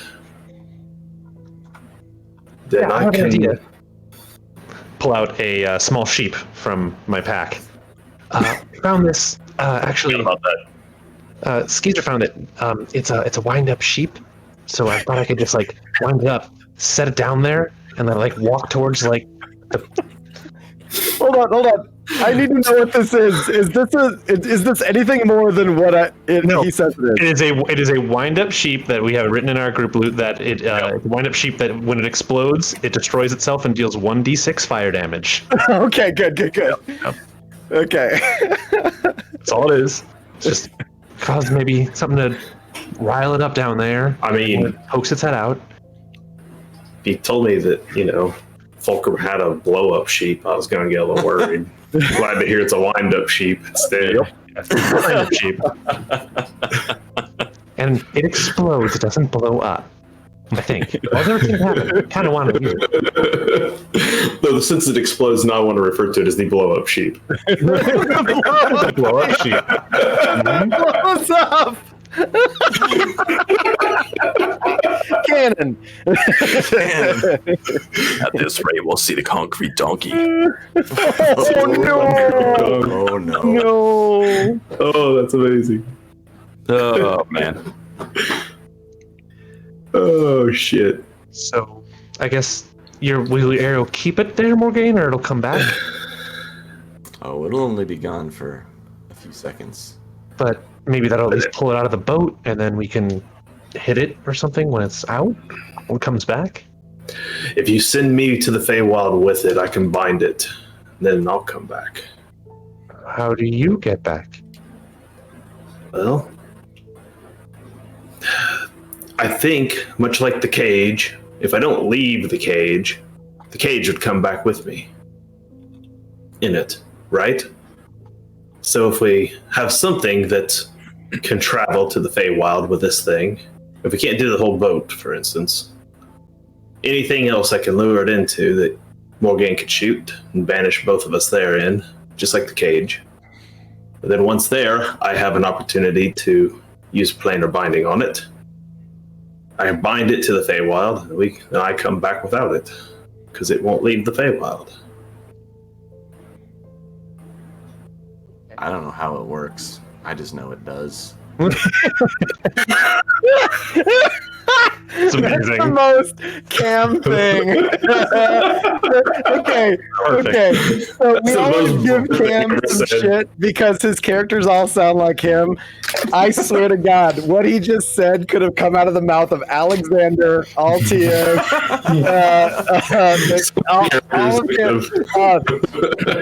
Julian Rothbrook. All of them could have just said that, and it would be like legit. That's hilarious. Look, I'm not saying that's the world's best plan, but that or we just ride around with this thing on the boat till we tame it. I can work on trying to tame this thing. Go ahead. Where did you pick this thing up? Didn't come with the burbles, did it? No, it's relatively few days old. Maybe when we were in port. Currently, I believe it may be, in fact, some sort of infestation that was aboard the Veil. When we took pieces of the Veil to patch up the grit, we picked it up with it. That long ago? And it just showed up now? It takes time for these things to manifest themselves. This is going on as the day progresses. Yeah. So at this point, I've got on the sheet right now, the orange is the legend, and by now, I'm going to give you guys a new mark for how much further along you are on the late journey. That's French for journey. So right now, you're not that much further along. It's the better part of the day. And so from here to here is this day.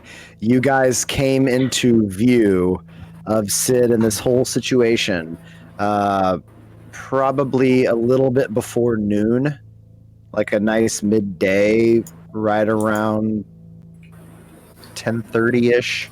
And now we're getting into the sun's about to set, and you guys are about to run into night. Yeah. So, no ideas what this thing is then. Pretty sure it's from the Feywild, and it doesn't want us going north. Doesn't want you to go north. It doesn't, well... I have marked on this map the actual Isle of the Dreamer. Kodo, you were explained that. I believe it was Vitrak and Kilris that worked together with Skeezer maps that they had to mark it for you. Yeah, thank you.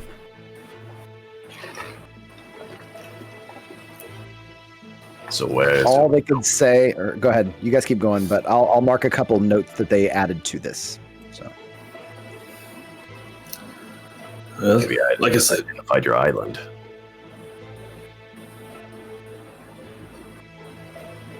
Help us find the island? Well, I was saying I had an idea where you were headed, but this one doesn't match the description I was expecting. Not the one with the were penguins on it. were penguins? We talked about some like subarctic cold island with birdmen. I assume the penguins. Believe it or not, I haven't seen a penguin up there. It'd make more sense, but mostly hawks, eagles. Hawks and eagles. Somewhere that cold, huh? Mountains. Glacial. We're near there until we deal with our melded wood friend. First time. There's another way to handle this issue. I keep the rudders clear. And he may be able to think he can control the boat. But I control the winds. And I control the currents. The boat will damn well go wherever I want it to. Well, he seemed to make a threat that the only reason we were still alive on this boat was because he allowed it. What's to stop him from just attacking us for doing that? Well, then he'll be outside of the boat, but we can do something about him, won't he? It's a good plan. Well, just so you know, the next time I see him, I'm probably gonna stab him. Stab away. Okay. He's no friend of mine. All right. I don't know if he's messing like I don't know Fae stuff, so I don't like it being on the boat. We don't like anything being on the boat these days. Oh, it's okay. I remember once upon a time you invited like 60 things onto the boat I didn't want on Yeah, again. they were fine. They were nice people. 60. Yeah. Well, maybe 80 by the time we were done. I don't know. There's a lot. We bought some slaves so that we could free them. It was on an island where there were some giants, and honestly, I'm gonna go back and kill them one day. But wait, you went to the island with giants? Yeah, we made a port of call there for a passenger of ours at the time that we did a job for, and that's where they needed to go. And we just saw all these people being auctioned off, and I couldn't just. It's a dangerous place to go. Yeah. Well, if we ever get back there, it won't be there much longer.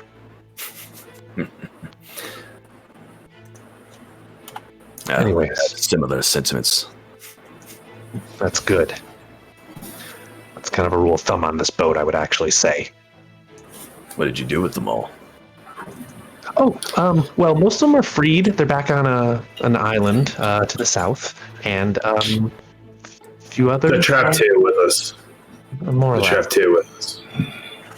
So I wouldn't refer to them as freed just yet. You're still talking about being, well, Free as through we that. Look up at the storm. Yeah.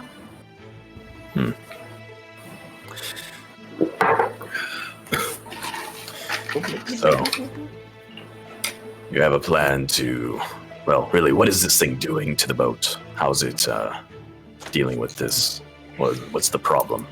It's able to redirect the rudders of the ship. It makes us drift off course. Just mechanical trouble then. So far. Yeah, I had the burbles down there keeping it clear, but they seem to have got distracted. Surprised you got them to stay on task for more than a day. Well, they worship me as a god. Again, Baron, I'm so sorry for you. Curses of this nature are hard to shake. Well, I did drop an entire dwarven warship on most of the people. Wait, are you trying to tell me you're responsible for Vula Sands? Yes.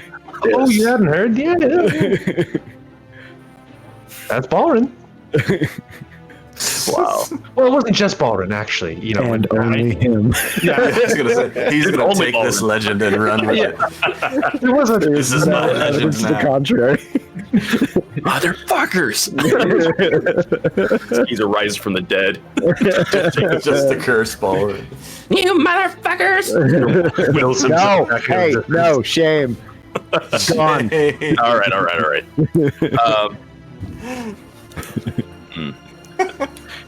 I'm gonna get a bell every time you do Skeezer. Bong! Shame. I just walk off camera and bent over. That's awesome. Well, if you're responsible for that, then I'm in some rather serious company. Yeah. That place was never the same after that. Well, good. That was the point. Under new management, I understand. Tallulah had moved in, but I'm not sure I split a lot of hairs between the difference between him and Joyner at the end of the day. So you've actually had some pretty intimate details with them. I've seen both and talked to one.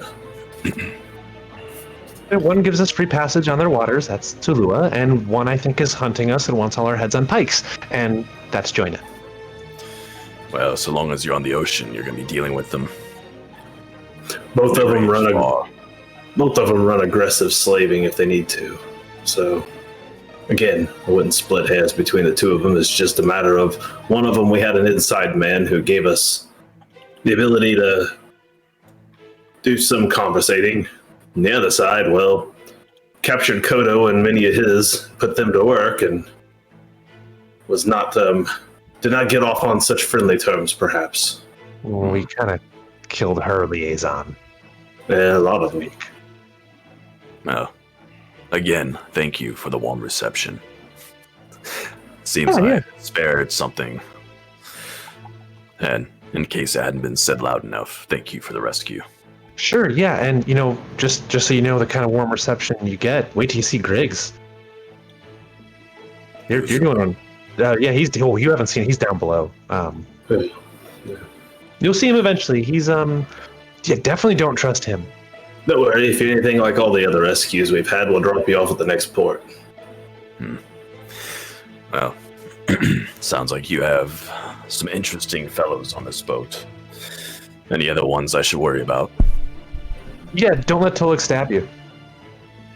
He's not the one I'm terribly worried about at the moment. Don't worry. Kodo. Kodo he'll come around. It takes a little while to warm up to you, but he eventually gets there.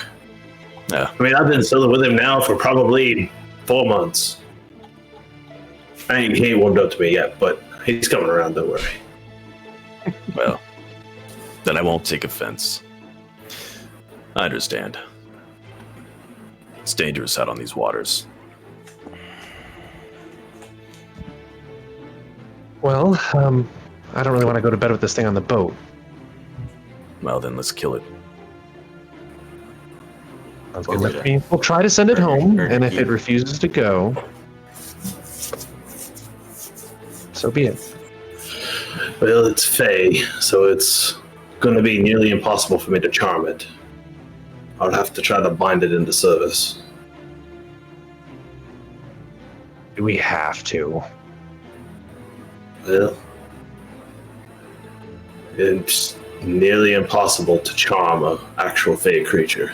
Right, so who cares about charming it? I'll just kill it. Oh, I thought you were wanting to send it back to the Feywild. If you just want to destroy it. If he does, if he comes back and refuses to stay there, then attempting combat with it on board the ship, he could destroy the whole ship if he's bound to it. Then we, much like our friend Sid here, would be a coast upon wreckage. And how long did it take us to rebuild the grit last time? some time. But what would you suggest otherwise? Otherwise, we're at his mercy, and I just can't think I can sleep on this in this place with it doing whatever it's doing. Out of curiosity, you said you only noticed this a few days ago. Is that right? It only made itself known a few days ago. Was it while you were in port? After we left. Well, the territory we're sailing into, if we go due north, is lawless land. waters to the east are Kalua's. So maybe she had something to do with it. Joanna or Tallulah? Hard to say. Joanna's been on our tail, but I've never seen either Tallulah or Joanna wield anything like this strange thing in the boat. I'm pretty sure this is your Fae friends, Ballroom. This seems like they're... Look, I'm not denying that. They don't have much to do with the blades as far as I know. It's possible the Fae put something on here to keep watch over us. Especially the Summer Court. The Summer Court was rather upset with me by the time they were done, but... You pretty much said exactly that. I mean, one of the Summer Court came looking like me, and we had a whole issue with that, if you remember. So they've definitely been keeping an eye on us. But this thing vaguely reminds me more of Sally than it does of anything directly from the Fae Court.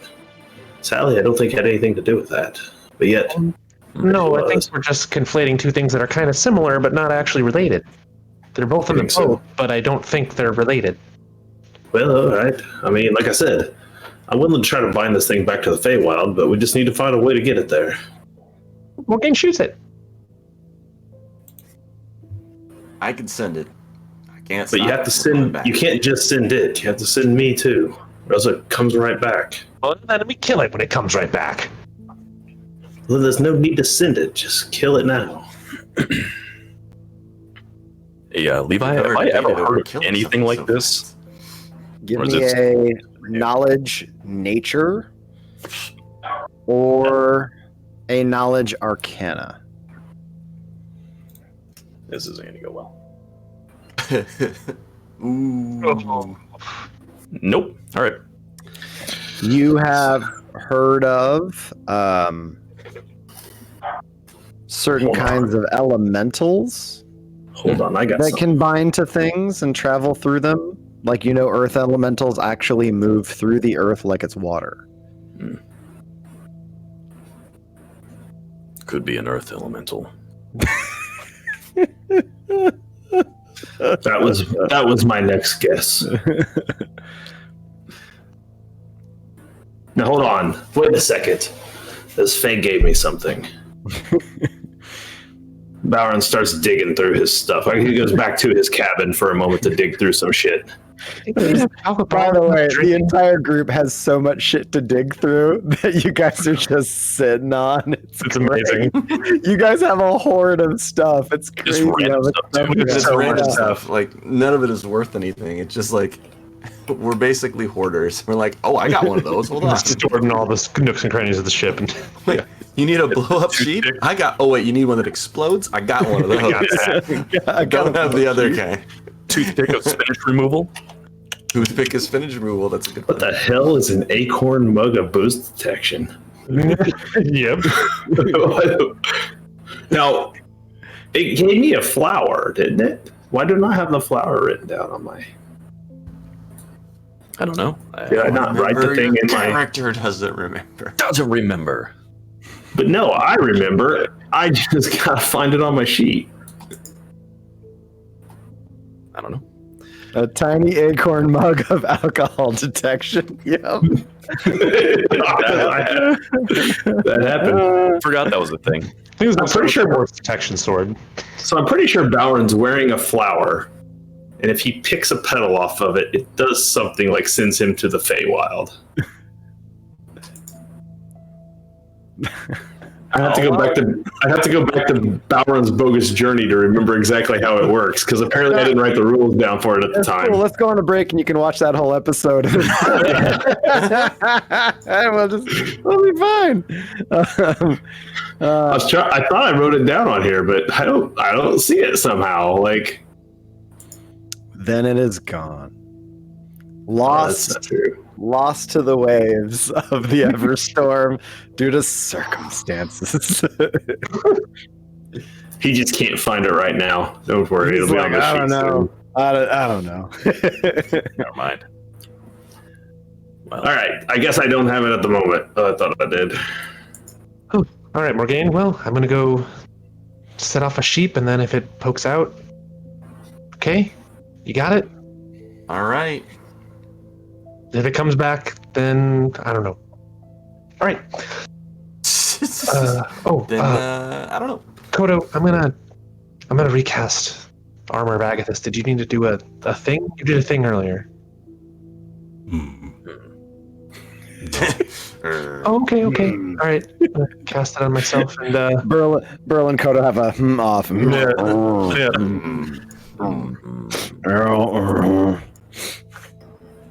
All right, so try and sneak down there with me, and I'm going to try and stealthily sneak down to the lower deck. Should I keep swapping, Captain? I mean, if it sounds like it's going bad, I mean, I'd appreciate the help. May just steer clear of Kodo. Aye. I'll start creeping below decks with more game. Let's do a dirty 20 stealth. 25 stealth. Nice. All right. You guys go down to the lower hold, and as you set foot down the first hold, as you are approaching the lower, you both slow down. You are very mindful of the, not unlike a 17-year-old who has memorized the creaks of every step on the staircase. You guys are slowly going down, and you are both extremely confident that you cannot hear the other. So it's feeling good. As you approach the bottom, you start sliding into the darker areas that aren't catching as much rising moonlight now that the moon is up and the sun is set in that twilight transition of dusk. And you have silently reached the bottom level. I kind of back up towards the wall, position myself towards like the opposite wall. I want to try and catch the blast of this thing so it only like singes the pillar. I'd rather not destroy the whole mast. But it's a small thing. You probably won't do that. Probably. Maybe. And just set the sheep down and let it start waddling over towards... Give me a persuasion check. Oh, interesting. All right. Boy. Persuasion. 15. Okay. So, it starts walking across.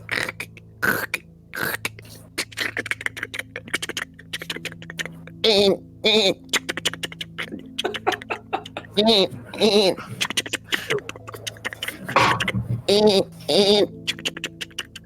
all of a sudden, you see out of the bottom, the head's like, and roll damage. Yeah. It's a D6. Okay, I got a D6 right here. 3 fire damage.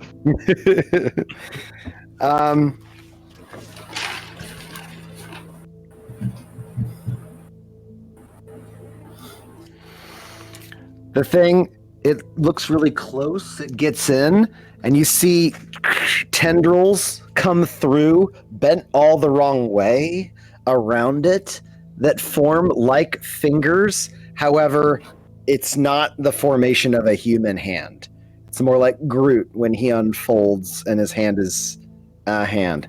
And lifts it up, and it's going, and then you see little tiny springs actually, after it explodes, get embedded, and it's like, and you hear a high-pitched screaming squeal from below decks as it appears in initiatives.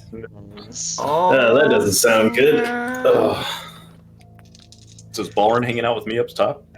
Yeah. Yes. The only people in this fight are Kodo, Kurik, Fulcrum, and Morgaine. And Sid and Balin are like, give us a call. It's time for the Sid. It's time for the Sid Bauer D20 chat side scene. Do I get a sneak attack out of this, or a what do they call it? Preemptive attack or whatever? Yeah, you got a held action and you are stealth, so it's a sneak attack. All right. I forget where they keep initiative. There it is.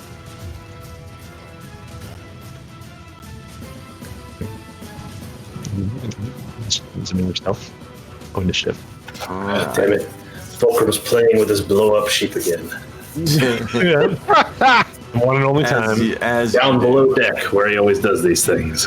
I wanted to ask, since it is also midnight, do we want to, after Morgan takes his sneak attack action, do we want to take a break before we start Rumble? I'm okay where are we at. Be honest, everybody. Everybody need to want to walk away. I'm more machine than man anymore. I can go all night. You can definitely keep going. All right, then we'll power through. So your shot. You didn't shoot yet. What you got for me, Morgan? That is 24 to hit. That's a hit. Wait, hold on. This update. Let me make sure this updated.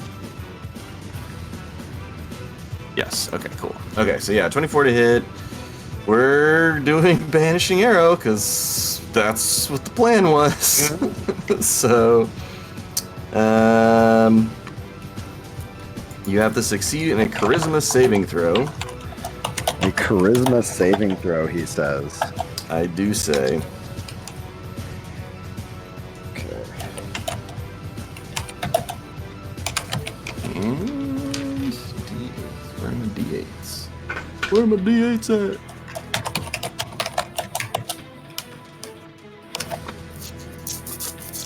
Time to check the book, check the book. All right. What's my DC I gotta go against? It is 14. 14. Go. Let's see.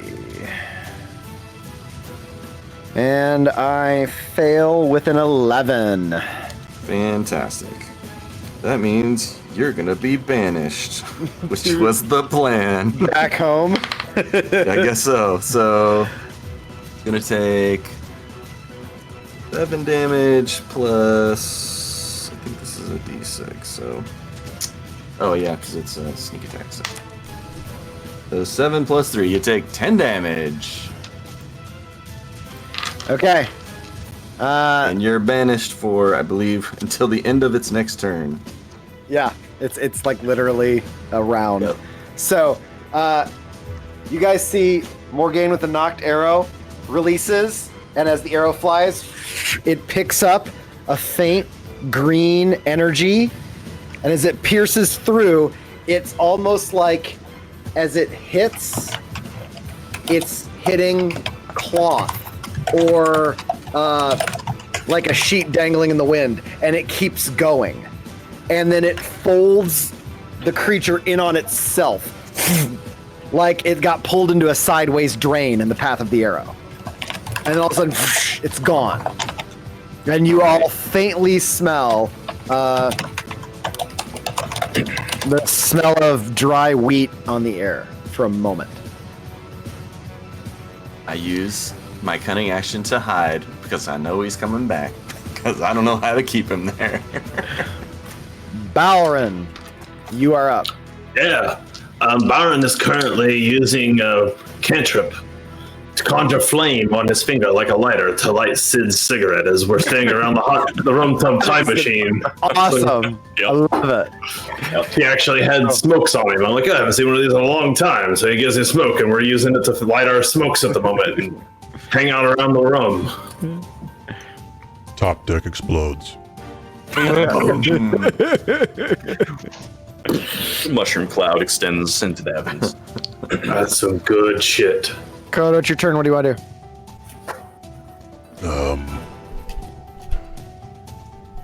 Kodo sprouts giant white shimmering wings as this aura appears around him in 30 foot aura. And That's it. You can I just make look it at both last. of you guys with my eyes crackling with lightning. I'm ready. I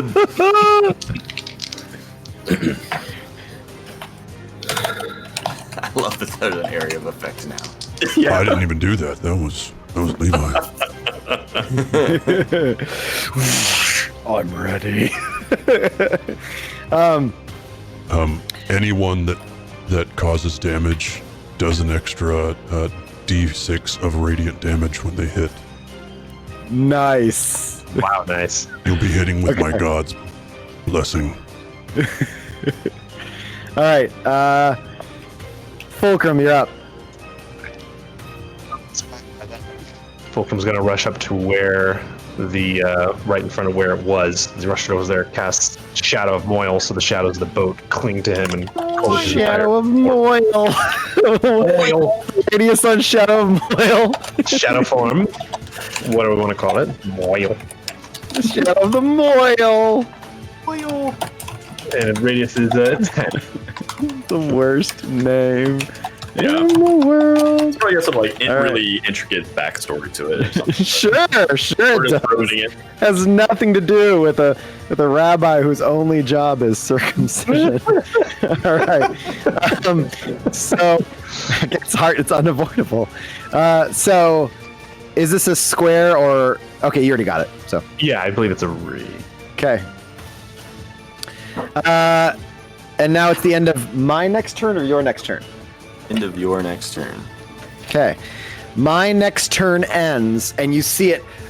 You're the only one that actually sees this occur because the shadows of Moil have created a dim area, and Fulcrum's actually blocking the view. Is it back, and it's like, oh, tricks then, and it and that's the end of its turn. So it all has time for is a social. Balrin, you're up. I don't think Bauer knows anything's going on yet, right? So, I mean... That's right. More So- games. That's right. All right, so we are gonna fire, and we're gonna use Lambent Touch, so that way he can't sneak around, I hope. That's right. I do cast Chutzpah. All right, so I have... This game just turned into Toon, where that's a stat. 22 to hit. 22 is a hit. All right, so that means that was with the sniper shot thing. So, And hitting this thing is like, bong, like hitting a tree. It's making all the chunk noises that you are painfully familiar with as an archer. It's making the sounds your arrows make when you practice. I know exactly how this works. All right, so he takes... Oh, and one of these, sorry. Okay, so that's 11 plus 14, so 25 plus... Hey guys, Crazy Ike subscribed! Hey, thanks, For Crazy 20 months. I just got the option to resub, so there we go. Apparently at 12:15 a.m. I'm able to sub again. Fantastic. All right, so he takes 25, and then he takes another...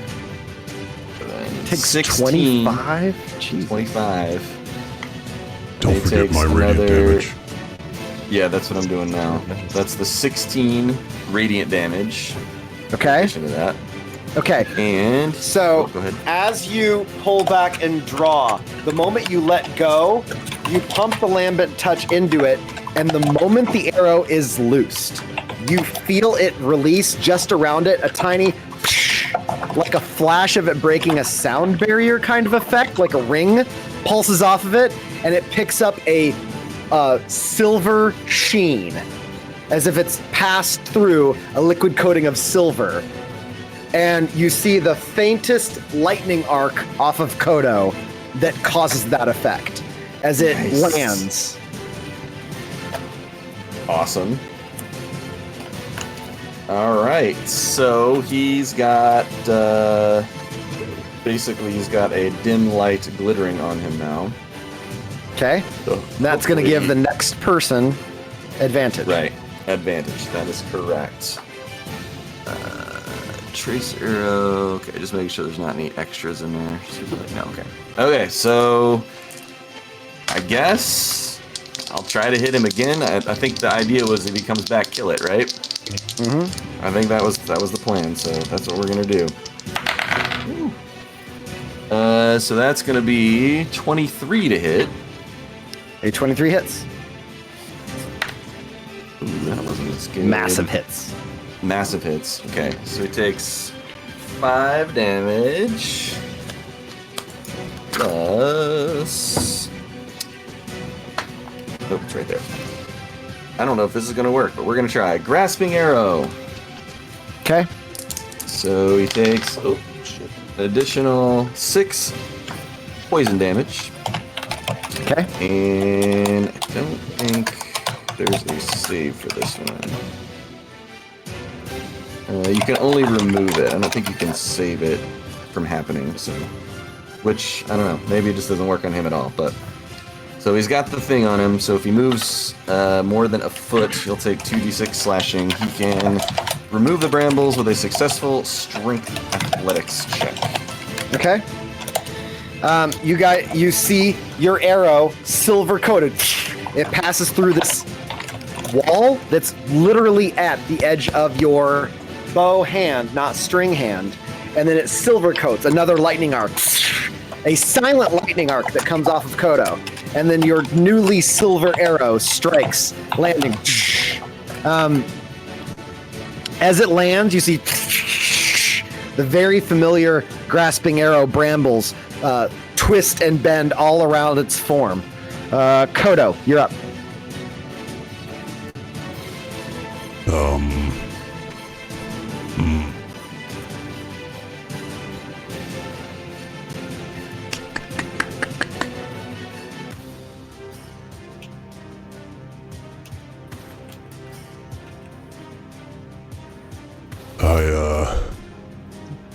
I'm trying to look to see if this is a concentration, sorry. It is, so I can't do that.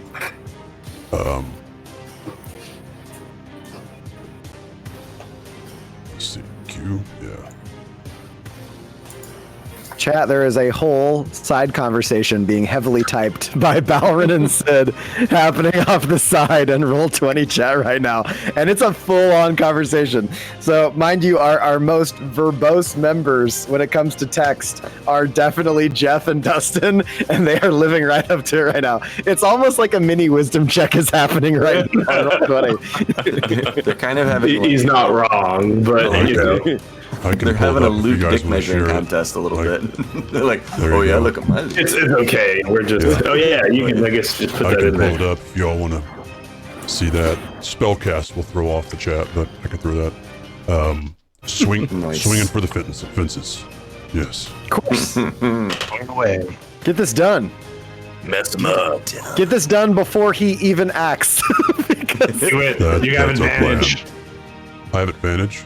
Because Cameron's glittering arrow, yes. Okay, well then this will be the first attack roll.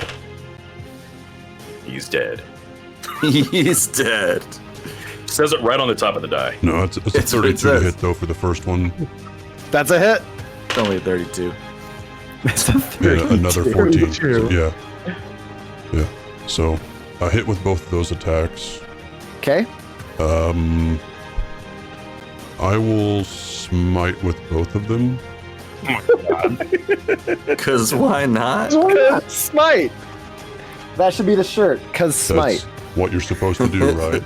That's exactly yes, it is. Out in the zoom. Yep. That's the paladin roll, right? Okay. Is that 2d6?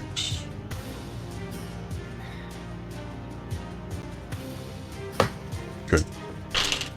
Fulcrum Morgaine, he's picking up the giant hammer. He's swinging it up, and as he's bringing it through, all of a sudden you see it splashed in that same silver, as if it was coated in the last second in mercury. That sounds like the Kodo I know. Oh yeah.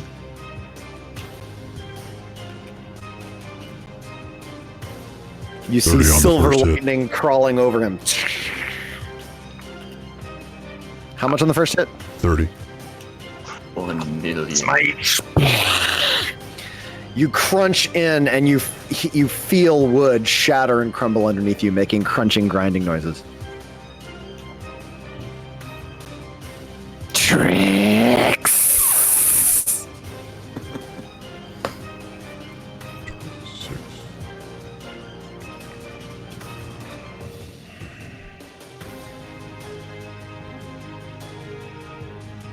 32 on the second. And I should say that a lot of that's radiant damage. So let's see, that's if that matters. That's different. Okay. 8 of that would be radiant damage. Okay.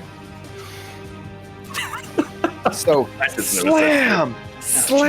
You see things crunching. It's like it looks up and you see like pulping sap that is forming in these cracked things that is oozing through as you see tendrils trying to like grasping as if they are in pain, but it looks like tiny fingers that are in areas of broken branches that are trying to reconnect with each other and are shaking in pain. Keurig is attacking now. Okay. Yeah. He's on the map. He's going for it. Alpha strike. It's on the map, so it counts. Yeah. He gets a bite and a tail attack. Yeah, he does. And he has advantage on both those still? Just one hit. Just the advantages from the first person that makes the first hit after landing. Okay, so nobody else gets advantage now. Right? Nobody else gets it. Right. Okay. Not for that reason. Oh boy. He's a +5. Does a 24 hit? I didn't hear you. You're still not talking. I said good God. Oh, okay. I said good God, as in, melee with this group. Does 22 hits. hit? Okay. 24 hits. Okay. So he hits on both attacks then. He is a D8 +3 plus 2d4. I max assume you get your damage. D6s as well? Yes. I'm sure at some point we'll hear something and be like, yep, sounds like it's going well. All right. And then just a Well, we're giant still beat technically down. on the first beatdown round, where the actual sound is occurring. Just go upstairs with a corpse. Like, So And Morgane's seven- stuff doesn't make a ton of noise. 17 with a bite. Jesus. 6 of that is from Radiant. Radiant. Then Lizard Knight. 11 plus. So 11 from his tail and 3 Radiant. Okay. You all hammer on this thing and remove one whole arm by the time this assault has begun, and it's no longer looking as confident with that grin. And on its turn, It's my turn. Oh, Yeah, I haven't gone yet. I'm at the bottom of the turn order at Fulcrum's 6. don't you take my turn from me, Levi. It's my turn. It's my turn to kill it now. Don't you know this Levi game? You get to kill it before it even gets to move. What are you talking about? So I will bonus action Hexblade's Curse It as I point a shadow flaming axe. Stitches form into a battle axe at it. It's like, you come back again and you're going to be plywood. And we're going to swing away at this thing. And unless it has like a blind sight. Canon, Fulcrum just invented plywood. I did? That's what shields were made of, I'll have you know. So it's not something new. Okay, good. About particle board. You can make him particle board. Yeah, he's chipboard. Chipboard. I'm turning you to MDF, and MDF and the sea don't mix. It's literally just like You're some sawdust and medium glue. density fiberboard.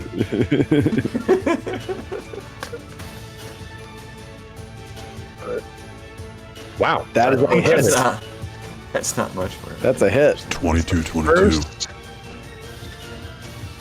So it takes 13 slashing and then an additional 4 radiant.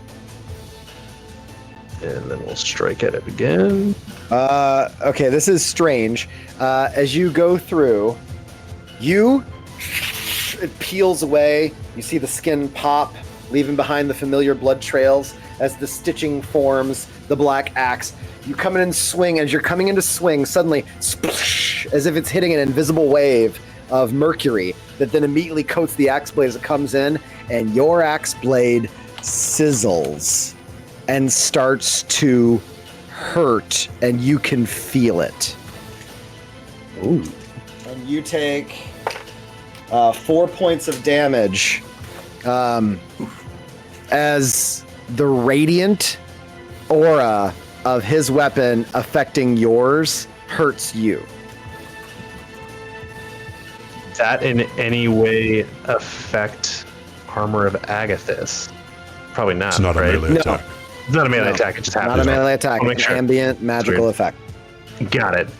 Well, feeling a bit of pain as I fight is not anything new at the Feels moment. like your arm where the tattoo was burns as the swing carries through. Got it.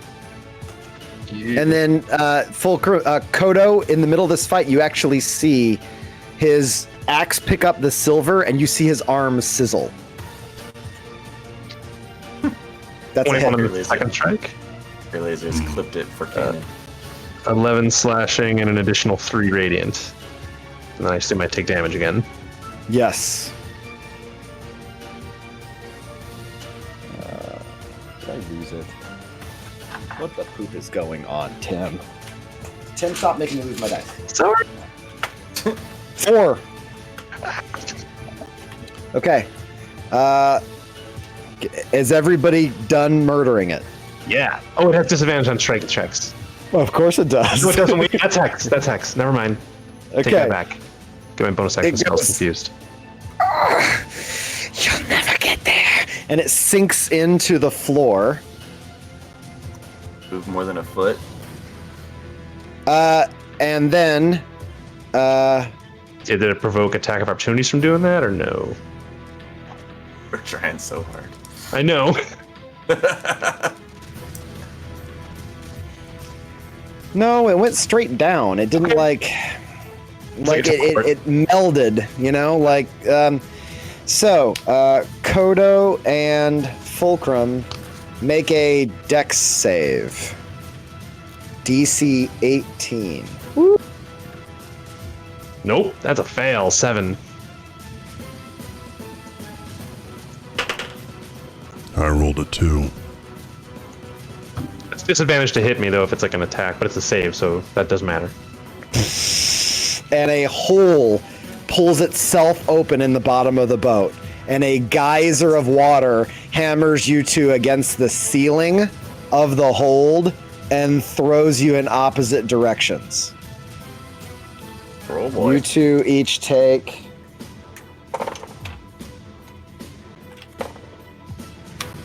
Really walked off right there. You two each take 15 points of bludgeoning damage. If you would have saved, it would have been half. Kodo, you're knocked back. 10 feet, you're knocked back. And now there's a hole in the boat. Okay. Sid and Sid and Valorant. You guys hear all of a sudden, all at once, and all of a sudden, all of the grit rocks to the side hard. No, not again.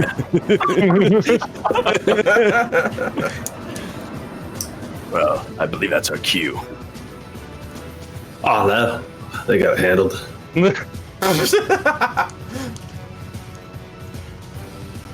Alright, I guess we can go make sure everything's alright. I mean, surely they I have wouldn't to have make a concentration check, Yeah, I'm just right? doing the same thing. Yep. Where do I find my concentration at? It's on your saving throws. Constitution saving throw. Well, I'll have to explain what I'm using this horde for some other time, Sid. I suppose we go down and make sure everything's alright. Well, protect our futures. Whew, thank goodness for Warcaster. Oh, God, yeah. That was a pretty rough roll there. Yeah. All right. I just have to Balrin, roll you're the up. DC. The DC is the damage taken, right? It's either 10 or half the damage taken, whichever's higher. Oh, so that's fine. Using his wood elf fleet of footness, Baron will casually make his way down to the bottom deck to see what's going on. His wood elf fleet of footness. I got +5 to my base movement, so you know I move quick even when I'm not trying, and I just Sure, man. casually make my way down there. Just got +5 to talking shit, and we all believe it. All right. I guess I skipped Morgaine. Okay, you guys hear that? You guys start en route. Morgaine, we're actually on your turn. Okay. What? He just disappeared? You see him sink into the wood as the floorboards ripple and pull, and then in front of where he was, all of a sudden, a giant geyser appears as the wood peels back, and it looks like the wood peels up almost in curls, like it was bent like a wicker basket. And it's just hammering the inside of the boat, and the whole thing is shifting to the side. Go ahead and make a dex save to make sure you don't fall on your ass and knock prone and bump into something. That's a 20. What am I at? 24? 23. Like a bull rider or just an elf. You Just an feel elf. your Keen elven reflexes. your keen elven ears balance centers. Oh, Feel good the call, shifting. good call. Feel the shifting deck beneath you as you ride and level yourself out. No movement is affected. You're fine. What are you going to do? So do I still see brambles? Like, are they moving around the boat? Can I see them attached to anything? No, they went would with allow it. me to locate them.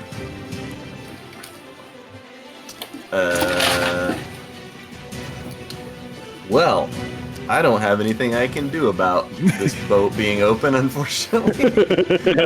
I fired my Don't you patch have boat your- arrow. Don't you have your arrow of like not missing? My Yeah, arrow you of patch you boat. got a ninja trick that does this, right? You got your ninja trick for fixed boat. Arrow ship Do patching. not. Yeah. Do not. It was in that nautical errata article that you got for Julian Rothbrook's ninja. I have my right. fixed boat trick. Fixed boat trick. You let me have all that errata. I just want to say. Anyway. Okay, so I guess I'm gonna step like 1 foot on the stairs. I'm gonna aim wherever I think it might be, so I assume near the hole. And I'm just gonna wait. Go, what do we do now? It wasn't my plan, so I need to know what's next. It's killing Clint. It's killing Clint. It's just hilarious. It's just like silence. Bowron. And all of a sudden, I instantly know when Dustin's typing because it's like hammering like a typewriter. It's hilarious. I turned my push to talk back off. I've been pushing the button the whole time, thinking that I have to push it. I forgot. no.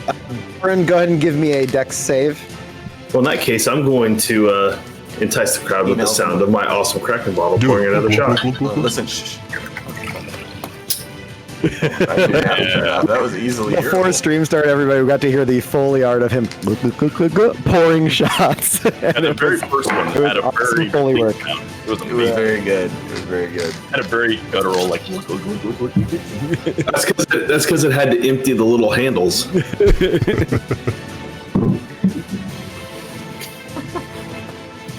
All right, so Bowron takes a shot, and Oh, is it my turn? yes, it is. So make a Continues to make. I mean, I don't know how many rounds it's going to take me to get down there, but Bowron. Not that long, actually, because if you look at the way the map's set up, it's just like running from point to point. So, you Okay. so the stairs, I'm going to treat the stairs as, if you look, they sit across 2 squares. So that's 10 feet. Okay, so, well, I mean, I'm right here, so there's, Save so you don't shift. You're going to make me worry about that? Yes, I am. All right. I don't know, I have a thing for that. Sure. I gotta put boat back together. I mean, like, I already ignored difficult terrain, so, like, really what matters, but that's fine. I love the begrudging, the passive aggressive. Fuck you, DM, but I'll roll it. I'll do it if you want. There you go, dex save. And 12. You passed. You're good. So, don't worry. as the deck shifts underneath you, you almost get thrown off balance, but you manage to move as normal with no loss of movement. Go ahead. All right, so then there's like, I guess I come out of here. So this comes 1, then Oh, this 2. is the side. Yes, and then 3, 4, and then 5, 6 gets you. Officially, you can now jump to here. So I get 7 because I'm a wood elf. I get 7. Move 1 more. Haha!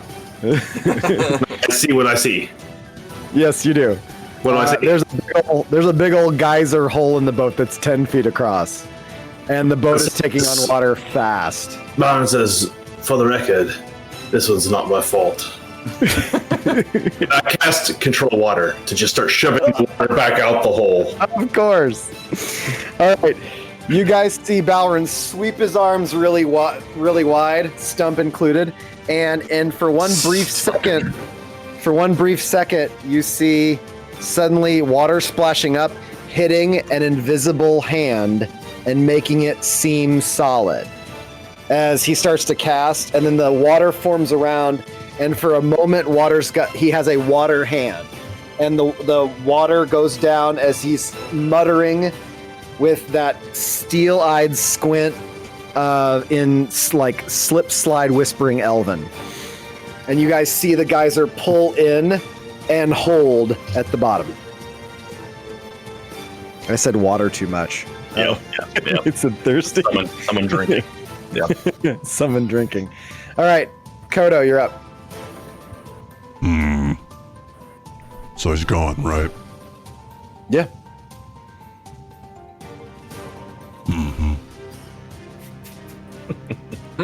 I just stand and wait for him to reappear. Okay. Can I free social? Yeah. This is usually the part where Skeezer would mend the boat, so one of you is going to have to do something. Fulcrum. And I will pick myself up off of the floor, and I'm going to kind of back towards this end of the boat further up here, and just... Now I want almonds. God damn it, Chad. If he ready, he's going to show up anytime. I'm just going to hold my action, and if he appears within range of me, I'm going to strike at him. Okay. And Sid. All right. Do I see any apparent tools or anything that could fix a boat around here? Did you make your way down all the way down there already? Oh, no, not yet. Oh. Not here. You don't see any of the repair stuff here on the main deck. I'll move up to here. I'm going to look down. You also know it's not very standard to keep the majority of repair stuff on the main deck, as the only necessary repairs occur at or below the water line. Yeah. So I'm going to look down through the webbing here. I will use a bonus action to... Now, to be clear, they're in the lower hold, so what you're looking at is nothing. Nothing is occurring through this webbing. There's no fight down there. So I don't see through the subsequent webbing down here? You kind of see some action going on, but it's too difficult. Like, you can maybe... space. The webs don't line up. I'm going to summon a duplicate. Okay. Yeah, you can do that. Put it down there. And then I'm going to wait till next turn to where I can teleport to it. Okay. But I will put that duplicate... just ping where you want it. Guess, what would that line up to? It'd probably be like... It'd be here. Yeah. Yeah. Poof. Awesome. Pick a color. What color do you like? Gray. This will look weird. That's what it's supposed to look like, apparently. I'll make it a darker gray. It'll look better, I assure you. Yeah, I like that better. Okay. Nice. You guys all of a sudden see like the quick after image of 2 or 3 Sids shift together, kind of like how you guys saw Ant-Man shrink, how it leaves after images of him as he shrinks. But instead of shrinking occurring, it's like a quick shifting. And you see 2 or 3 of him, and all of a sudden they're one, and he's standing there in that area with you. He just appears. And that'll be my turn. Okay. On my turn, Balrin and right here, there is a hole of water that opens. Give me a dex save, Balrin and Morgaine. Ooh. That's all I No have. bueno.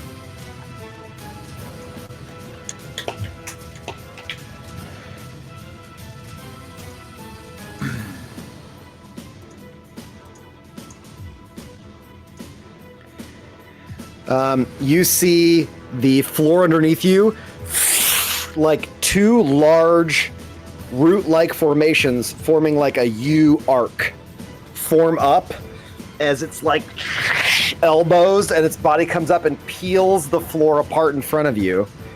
And so you guys will deal with Morgan. What'd you roll for your dex save? A 19. A 19. So Morgaine, you're going to take half. Balrin, you're going to take full. Morgaine, you land on your feet with no loss of movement. Balrin, you take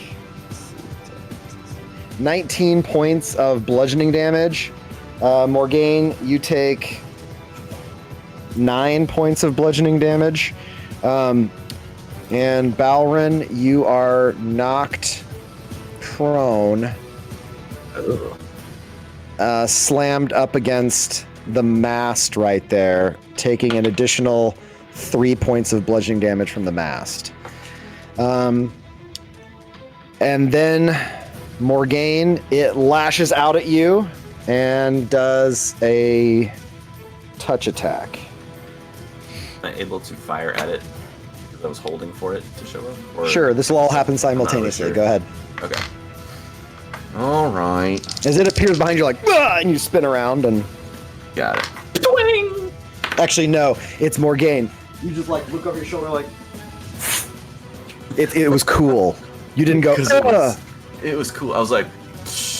In fact, as the water is hitting Morgaine, as the water hits Morgaine, he looks like Keanu Reeves in Point Break as he spins around with the arrow and lets fly. Not even a moment's of concentration lost. Hair dripping in his eyes. Because that's what I do.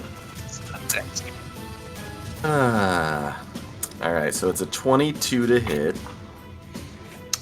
And...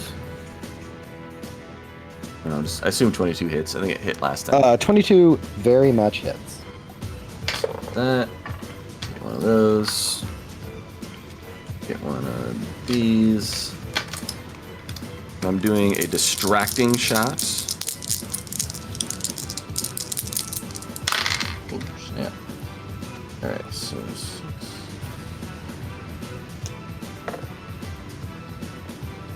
Do 25 damage.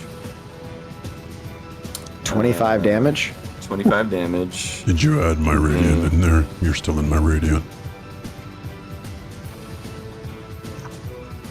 He's bleeding, Kodo. Have you noticed? I saw that. It's beautiful. You can change the color of his blood. You know that, right? Do I have to do it per blood spatter, or is it a... No, you do it in his character thing. Oh, I do? Yeah, you can type... How?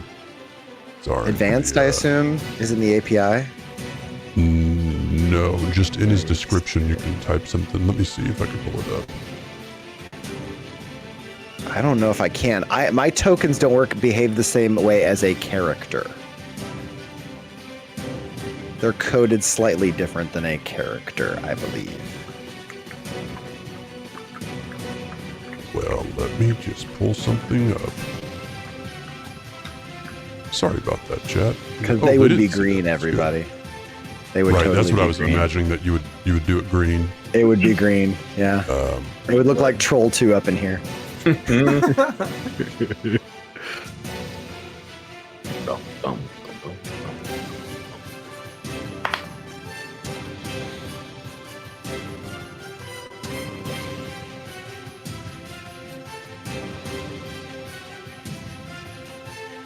Alright, well, either way. Balrin, was did you maintain distracting. concentration on your spell?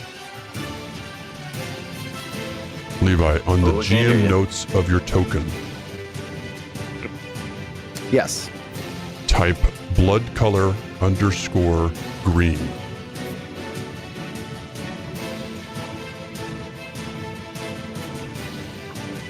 and just leave it. Save changes. Save changes.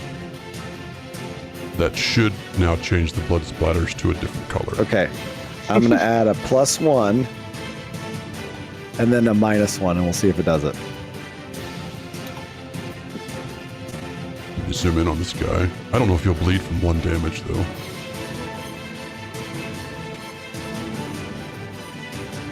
Some blood. I think it was red, though. No, red blood. Still it's okay. He's bloody, though. He's bloody. Okay. Yeah, Air Laser, that's true. If they were looking for trolls too, they were getting a rude awakening. You did blood color trolls. All one word? I did.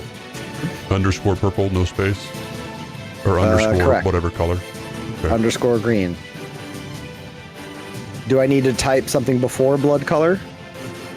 No, I'm not seeing that. Yeah, so it's just configuration. You can do no blood for no blood. Any color other than red, you just type blood color underscore. It does give options of orange, purple, or blue. Maybe green isn't an option, maybe. All right. Try blue. See what it does. We'll make it bleed blue. I want to see it. Royal, y'all.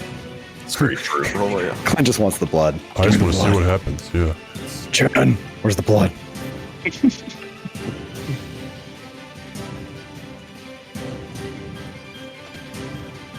Okay. Blue. Didn't It's blue. bleed. It's blue. Yep. You saw it's it right there. It's right there.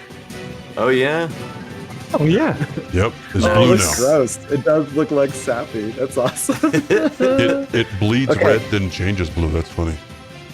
I'm gonna add 10 and then remove 10 and see if we get a big ol' blood spatter. Christian Blake. And then I changed the API, guys, with my friends, so there's blue There it is. blood. Man, we watched this token change blue. It was so awesome, guys. You should have been there. All right. All right. All right. So Yeah, I was trying to hammer on you. So what'd you do to me? Okay. So it was I hit him for 25 damage.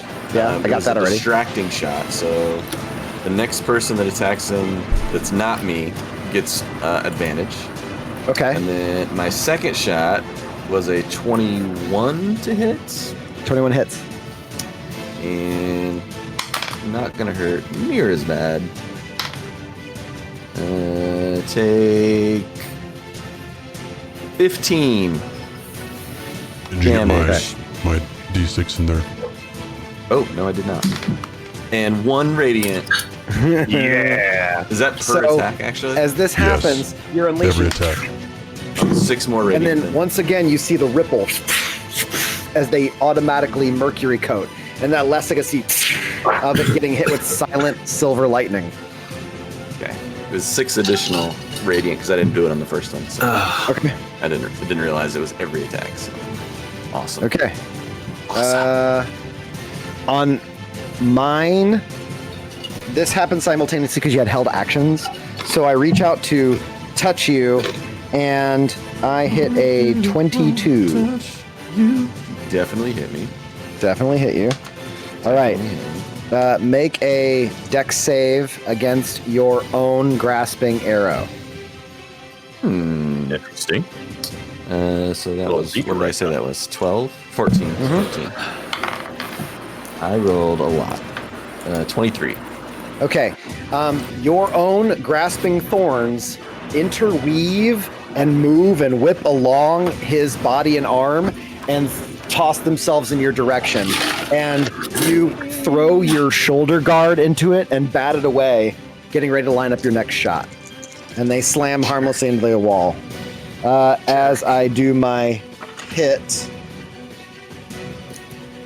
Let's see. So that was just a kicker. My regular strike, I hit for 9 piercing damage and roll a con save. Con save. Oh, I shouldn't look at that. That's probably not correct. There we go. 18. 18. Rolling You high save, tonight. so you take half damage from this. Okay. Let's see.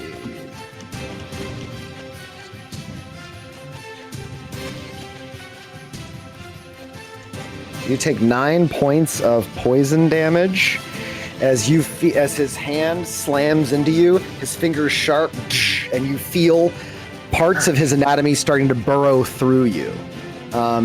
And you manage to pull it off and, like, with the back of your hand, scrape it out as you start to knock another arrow for the next strike. Jerk. And you have, like, it looks like you have fresh green shoots of plant trying to embed itself in your wound. It's like the old bamboo torture where they just lay you down on top of bamboo and it grows itself through. And here we are, right back at your own actual turn that you had held. So we've come all the way around to the start. Okay, well. All right, we're just gonna fire away. What's the other one? I definitely don't want to goad him. That sounds like a good way to get murdered. Let's not get murdered. Actually, I don't think I have much left. All right, natural 20. Roll it again. The hit.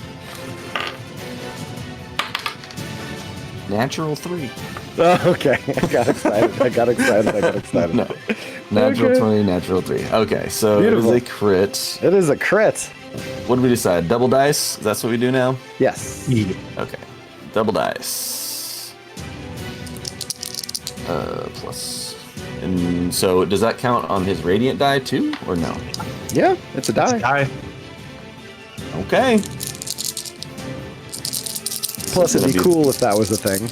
You know? Like the biggest hit I've ever hit, maybe. That's how all crits work in 5e. Is if it's a die, you double a die. That's why smites are so nasty. That's why smites wicked. Too, I guess. Real powerful. 20, 34 damage. 34 damage. 34 damage. Because you don't double the pluses, only the dice, right? Correct. Right. Okay. Yeah, so 34. Your arrow, as it hits the radiant, it buries it right above the collarbone in a normal human, so just below his beefy chin, and it blasts out the back, spattering chunks of wood, and you see it's now got a hitching breath, and you see, like, pouring out of its neck and out of its open mouth thick sap and tendrils of what look like that kind of white bleached grass stems when they haven't seen sunlight and they're desperately trying to read. Like, etiolation is what happens when plants do that, and there's like a mass of that starts to fall out of his mouth. Is he still alive? He does not look good. He's missing an arm, and he starts to hitch onto one side with the one remaining arm. All right, 26 hit. 26 hits. Jesus Christ. All right, he takes. You're gonna show up, Sid, and watch this happen and do nothing. 16 more. How much more? 16. We should have just stayed with the rum. It was the better option. Does the Dinvox story end? The Dinvox. We now get to learn its name as we destroy it. Okay, so he had that big arrow that went right in, did all that damage. You said it was like right above his collarbone. Yeah. Okay, and it was buried to the fletching. So next one comes in, it hits the back side of that arrow, splinters, and just explodes outward. Love it. Robin Hood. Yes. You, with an arrow, split him like a lumberjack chopping wood. Yes. And then I slowly lower the bow. All right. We will leave initiatives. There is a shit ton of water pumping into this ship right now. Because this one right here is not. Do you just have to? Did you maintain concentration? I never asked. Yeah, I did. I control all of it. So okay. So you guys see Balrin gets up from getting slammed into the mast. He looks over at this one. He just looks over at the next one, and his I never remember. Yes, this hand is good. So this hand, I have to go like that. So then you see his actual hand just go over here, and all of a sudden, like it just wills it back down, and he's got the glistening water hand over here, and his right hand, and then you see it's down to basically two jacuzzi level it's like a glass bottom boat right now. It looks like an in-ground pool in the bottom of the ship. Levi, when we were at Vola Sands, we outfitted a lot of the ship with metal. Yes. And we brought supplies for repairs. Yes. When we bought that. And they are in this hold. So I'm going to start grabbing the sheets of metal, the large sheets of metal that we had, and I'm going to start putting them over the holes, and the Kraken will not prevail tonight. The Kraken will not prevail tonight. I think he's already prevailed. How long? I know you got a pretty long bit on this spell, Balrin. How long is it? Oh, how long does control water last? Control water, yeah. I know it's a while. It's a while. Hold on. It's concentration. Here, I'll put the spell into. Yeah. It's one of my free spells for. Up to 10 minutes. Yeah. Okay. Yeah. It's only like third. Do you have a second slot? Oh yeah. I got 3 slots of it. I haven't used any of the 3rd level or 4th level spells, so yeah. Over the course of his multiple slots, give me a crafting or repair a kit check for what would be carpentry. Well, so that's why I'm using metal. It's because it's something I'm used to. Right, because it's smithing. Okay, so I figured if I can use my smithing tools for that. Yeah. Yeah, Sid would be jumping in to help once he found supplies. Oh, it's a 10. Okay. Well, do you have any that help is from perfectly us? average repair. Yeah. Kodo, you managed to, with all this water and moving things around and people being a little bit in your way and trying to get the crew to fall in line with this fixed repair, because you guys haven't had to do a rapid repair in a while. Normally with docking alone, you guys, but you've never had it on the bottom. This is not cool. So everybody's a little bit stressed, despite the fact that Balrin seems like half conscious and pseudo drunk while he's controlling water, seemingly like it's not a big deal. So he's normal. Yeah, right. So the first one goes on. You feel good about it, but it takes a little bit longer than you think you need. Balrin, whereas before you would have only needed to burn up 2 slots, now you have to burn all 3 to make sure there's enough time to get this done. While he's working on it's that, late at night. So, I mean, we're about to sleep, so I'll get them all back in a minute anyway. While Kodo's working on that other one, can I temporarily try and hold back the water in the other by taking one of those metal sheets and then using the glimmer to cast a 1st level slot to cast animate rope and animate ropes to try and tie it and temporarily back down until Kodo can come over and like properly seal it. Okay, so Fulcrum lays down the second sheet.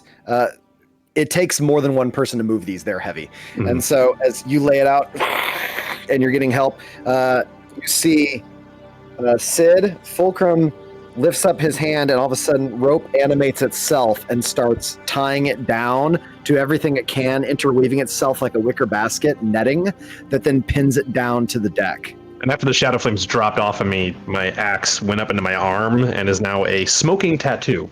And it embroiders itself into his skin. And the weird thing is, all the color you guys see in his tattoo is deadened and dull, and it has little singe marks all throughout, like when you see a shirt or fabric catch fire. No, you're full of surprises, aren't you? Here. We all are a little bit. So I'll come down there as Sid, assuming that there's no supplies on this middle deck, right? That's where he was thinking they were, and he was going to teleport in. But he'll go ahead and swap places with his duplicate and get rid of that one. And then I'll come down and I'll grab on the kits if they'll let me, and I will start patching it up. Okay. Do you guys allow Sid to assist? Yeah, they're running down. All the help we at can this point. Okay. I can't stop him because I'm concentrating on spell. That's right. You guys managed to patch things up, and despite what could have been catastrophic, you guys weathered this like it was actually somewhat routine. Did you guys start calming down from the moment and taking a look at the oddly bluish, translucent slick of sap and dead whatever that was, that's been split in half in the hold, and it remains. After you guys are looking over at the corpse, it starts to, instead of bleeding out, it starts to dry out. And you notice that though the sap remains on the hold, the body starts to slowly desiccate until it almost looks like a wooden sculpture of the living thing you just fought. Fascinating. So it's gone then. We think. I know. Well, hopefully that's the last of that. About got this patched up over here. Thanks, Ed. Well, you're welcome. Absolutely couldn't allow 2 ships to sink. Speaking of being full of tricks, that was a fun way you got down here. Well, still a minute too late. It's the thought that counted, well, at least for me. Well, glad I could be used. Yeah. Looks like I didn't need to be down here, though. You lot seem to have it under control. We did. Well, we definitely needed help from Balrin, though. The holes in the boat were... Well, I mean, you called it, Balrin. Well, it's not like I didn't tell you, but of course, none of you have much of a habit of actually listening to me, so... Well, so night sets in. You guys all find a place to rest your head. Burl takes the wheel for the night, and Lindell is the spotter who takes over your job, Morgaine, in the nest. Okay, we can trust Lindell. I mean, technically, I could be up. As he's climbing up to sort of tag you out as you come down. So, what you want me to do with the new guy? You want me to like, have Tolig throw him out after he goes to sleep? Nah, let him stay. He seems alright. So far. You sure? Alright. Yeah, no, he's well, it's alright. like, bro, so we're not just saying that? No, I'm sure. Well, if nothing else, he's like Griggs, where if he is bad for us, at least I'd rather have an eye on him than have him out doing things I don't know what he's doing. You know, Kodok has a bit of a point, right? I mean, it's like that fucking thing was just appearing, and all of a sudden, like, there's a dude. Yeah, it is suspicious. Right? But, I mean, when has something suspicious happened to us that like wasn't seriously a tragedy in waiting? It's like every time. Yeah, well then it won't be any different than anything else, will it? At this point, we should be used to it. Right, so I guess that means just like it's just a matter of time, and he'd just be dead, right? Because that's always what happens. He'll dig his own grave if he's gonna lie in one. You guys gonna make him dig his own grave? That's dark. It's a figure of speech, but we probably would. I mean, it sounds like very. Yeah, right. It sounds like you. And so Lindell climbs the crow's nest and he goes to the top. And you guys, the night rolls on. That sounds like us. And so where should I stay? Well, my chambers have kind of emptied out recently. Balrin's, I think, already showed you his room, and that's kind of invitation only. But you're welcome to stay in the cabin over here. I point to where I usually sleep. Used to house a lot of gnomes. It's a lot quieter now. If you want, Captain, he can bunk up with me. Man, I'll keep an eye on him so that he's not in your quarters. Wow. You have all the sensitive maps and things there, what you probably don't want him seeing. So. Oh yeah, sure. Good decision. Yeah. And I have he rum. Say again. And I have all the rum. Yes, you do. Yes, you do. Well, and enjoy sleeping with Balrin then, and I shouldn't know. I don't actually sleep. Oh, yeah, that's right. He, yeah, you'll see. Don't confuse that. He'll let you know. Let's see. Keen elven eyes, I understand. And he is, and reflexes. All the above. And ears and reflexes. And the only person who can stop water from sinking the boat, apparently. So, night rolls on. All right, enjoy with That's the best quote ever. Thanks, Air Laser. That's amazing. It's a good one. Any bullets No. to him, I suppose. Fulcrum, Yeah. Nightmare time. you have a pleasant night's rest. No way. Best believe. Good omens. Kodo, I'm fucked. Nightmare fuel. you wake up, and this time you're not standing on the waves. You're standing in a giant cavern that is much more tall than it is wide. It's almost like a negative space of a cylinder that's vertical. And the walls are all obsidian. And in the center, you see a giant purple crystal that is multifaceted all over the place. It looks like it's growing out like a salt crystal experiment, like an inverted geode, like it's reaching out all throughout to the point that a lot of the crystals have pierced or punctured or are starting to grow their own secondary growths all along the walls. And in the core of the crystal, you see a deep, almost like a blacklight glow.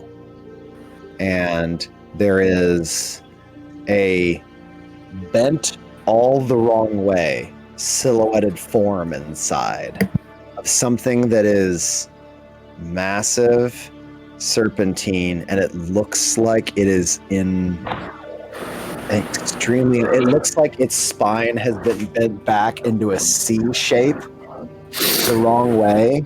And it's got a wing twisted around in front and a wing in the back, and it takes you a while of staring to piece together what it is you are looking at. That's the dreamer, I assume, right? Mm-hmm. Mm-hmm. And if you had to guess, the silhouette inside must be 150 feet tall, maybe. Damn. The sand you're sitting in is broken black pumice chunks everywhere. And as your feet sort of sink into this while you're staring, you notice that, give me a perception check to see if you notice this.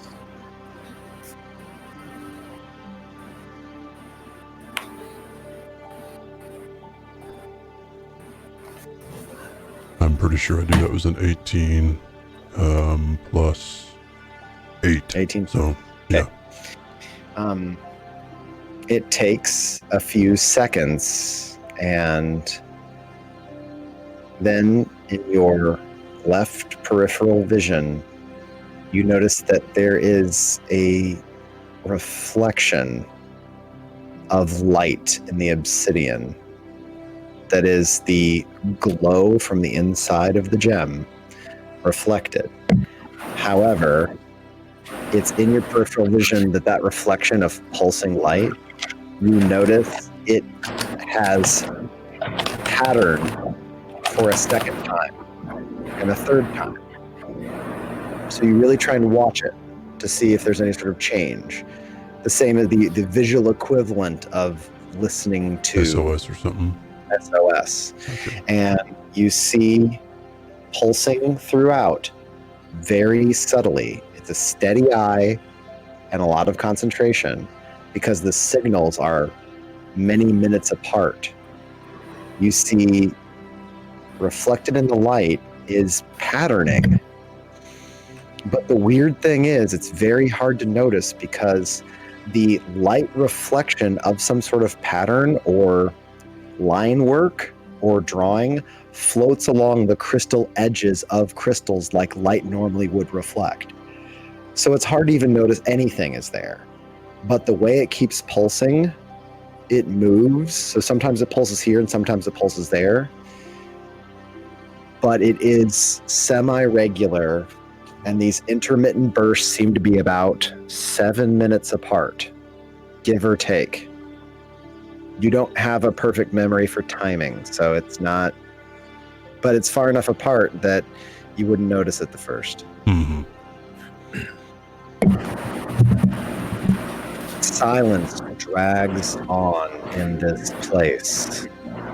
And then you hear soft footsteps behind you, and you see him in the form you saw him before.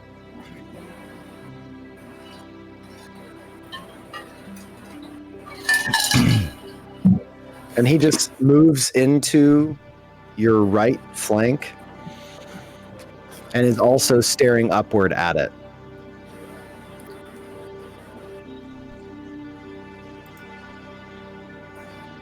What does the pattern say?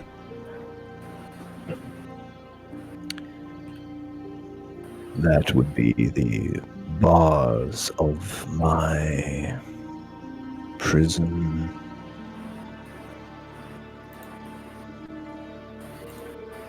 In the time from before this place was built and I placed within,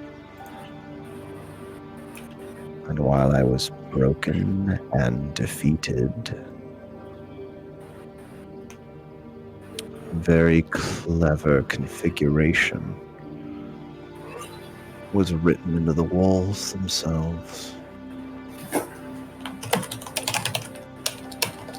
I have every part of it memorized, and I couldn't tell you what it means. It's flashes and numbers and patternings, but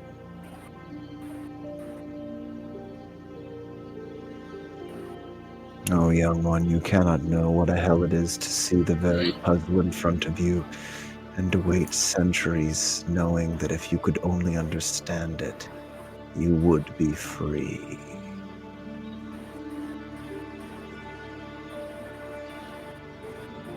I hope you do not know eternal life, young one. Immortality is a prison.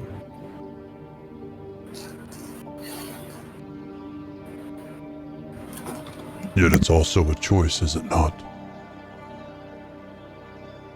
Not for those of us who were here when the bones of this world were put in place. Not for those of us who stand atop a principle and represent it, shape it, and guide it.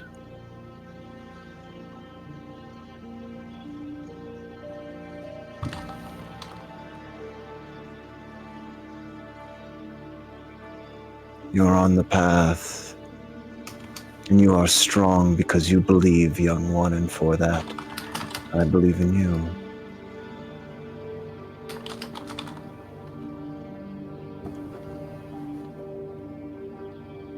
Virilinox.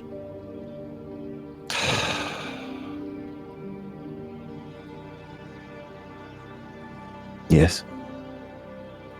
Do you believe in me enough?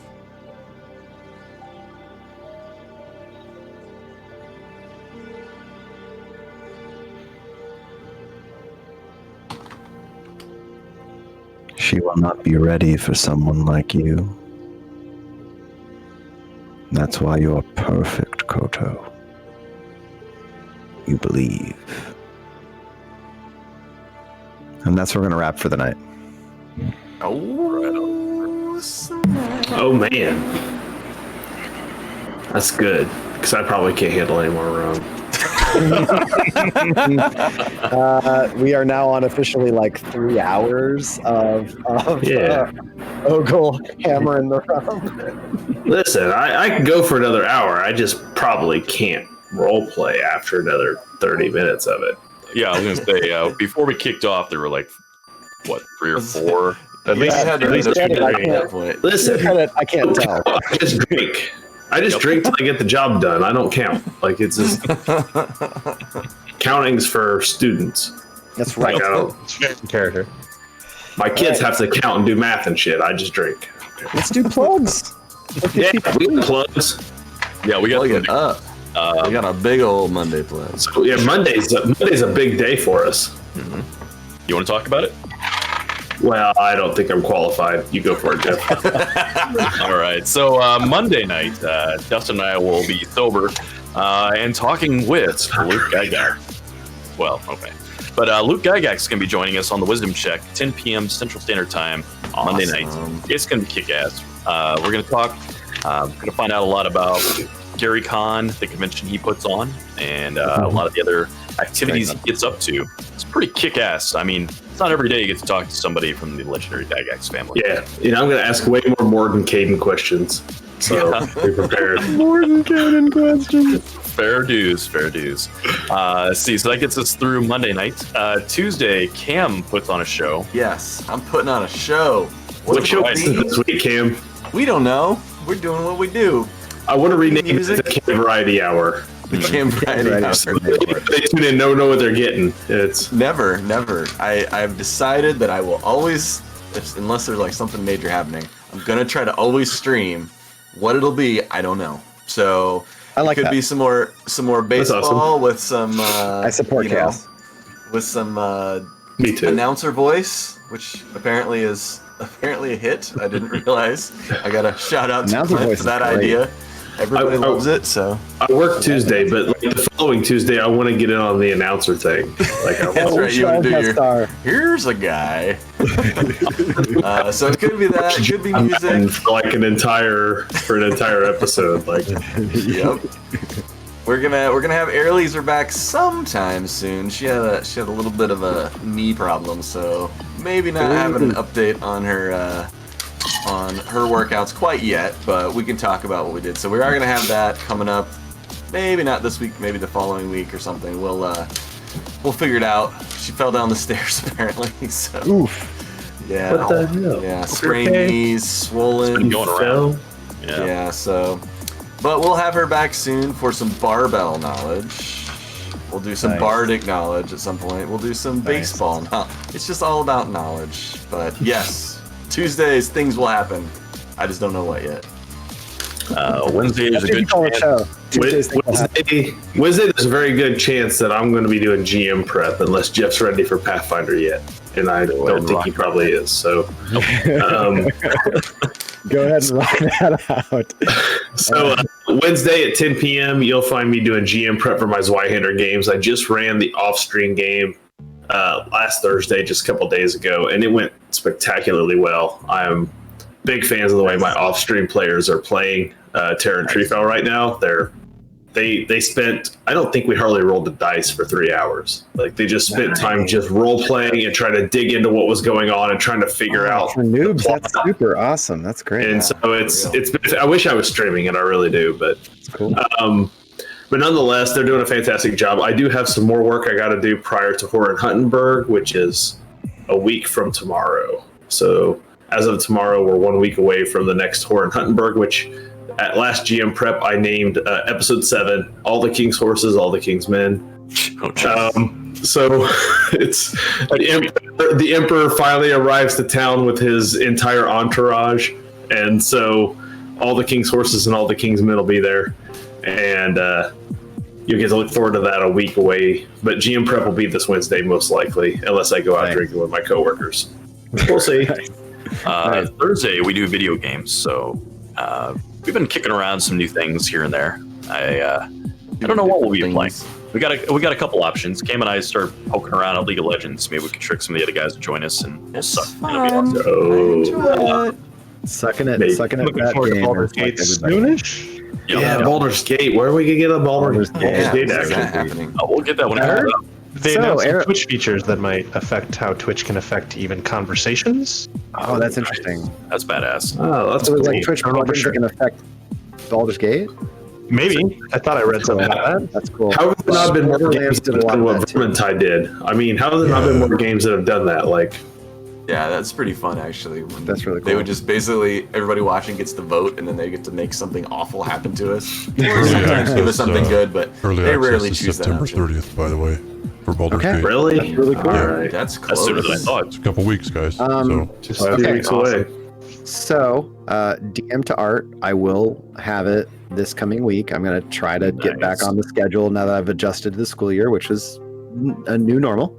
And Vale is on the final approach. So the good news is, once Vale's done, you guys will see me start Sid from scratch. So, Oh, nice. given my time frame, the art you saw for Sid tonight was selected by Jeff, and then I photoshopped together some additional parts so he was a full figure that wasn't cut off by like a box or anything like that. But that is stolen artwork. We didn't do that art. That's stolen. So you will see a brand new Sid that is even more to Jeff's specifications come into being.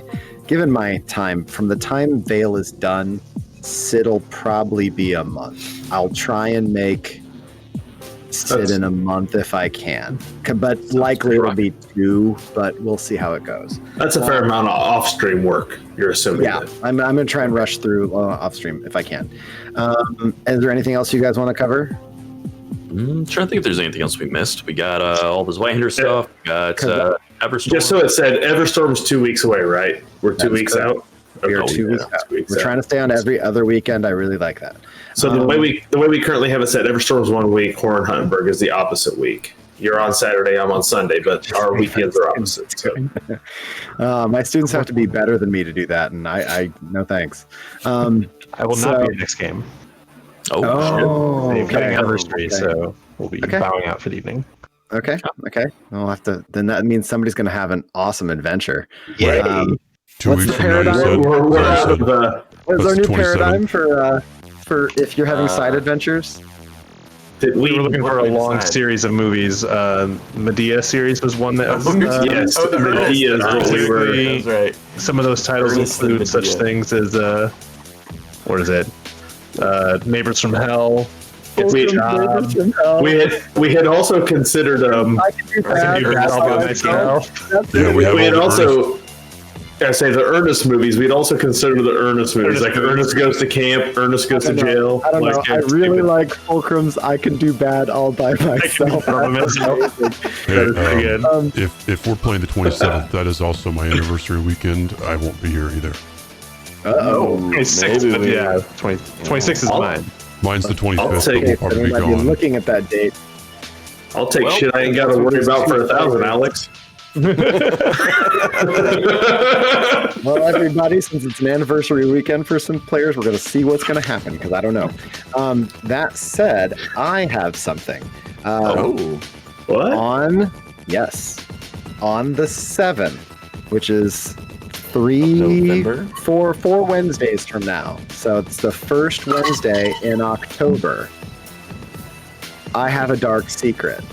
What? We're going to start something new on a Wednesday night, and I'm going to alternate every other Wednesday with Ogle's GM prep with something new on a Wednesday night. Honestly, by then I'd like to think that Jeff's ready for Pathfinder, but that's, Dark secret. Fascinating. that's cool though. And even these guys don't know what it is. They didn't know It's before not. that. It's not the thing you put in Discord. There's a thing in there called Dark Secret, but there's nothing in it. Like it's blank. Oh no, it's not blank. You just can't see it. Oh no, it's not your guys' Dark Secret. No. It's not your. Dark We've got a dark secret in there. So join us on the 7th, and there will be. The whole point of this new thing we're gonna do is the first thing is all secretive. So when we start the first game, it'll be very. Even the guys won't necessarily know what they are playing until they've already started playing. So it lost some secrets right now. So it is the thing in Discord. It's not the thing in Discord. No. That thing was shot down.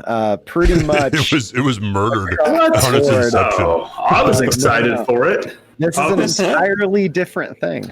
Of course, that's the thing. If I get excited for it, everyone else is like, "No, this is bullshit. We ain't doing Yeah, it." it's going to be an entirely different thing.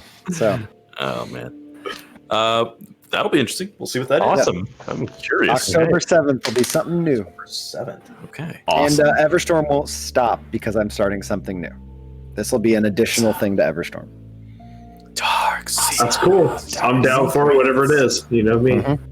Kick ass. Looking forward to it. We might see all kinds of things coming up. I'm talking about Jowd about running some Alien on stream for us. He wants to do a spotlight where he runs Alien. If you haven't seen the new Free Leagues, publishing Alien game, it's got a cinematic mode where you play the preset PCs that they give you, but then like he draws cards and feeds them to you, and it tells you what you do in the next act.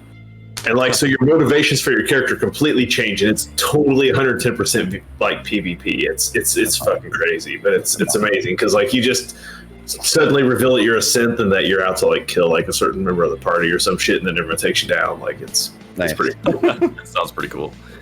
Awesome. Sweet. So I think that's all of our announcements then. So go check all the links. Go to YouTube. Join up over there. Get on the Discord. Go check out David Lee Pancake's artwork. And then we should go sail over to somebody else if anyone's streaming. Yeah. Oh, I guess that's my job. Hold on. Fuck me.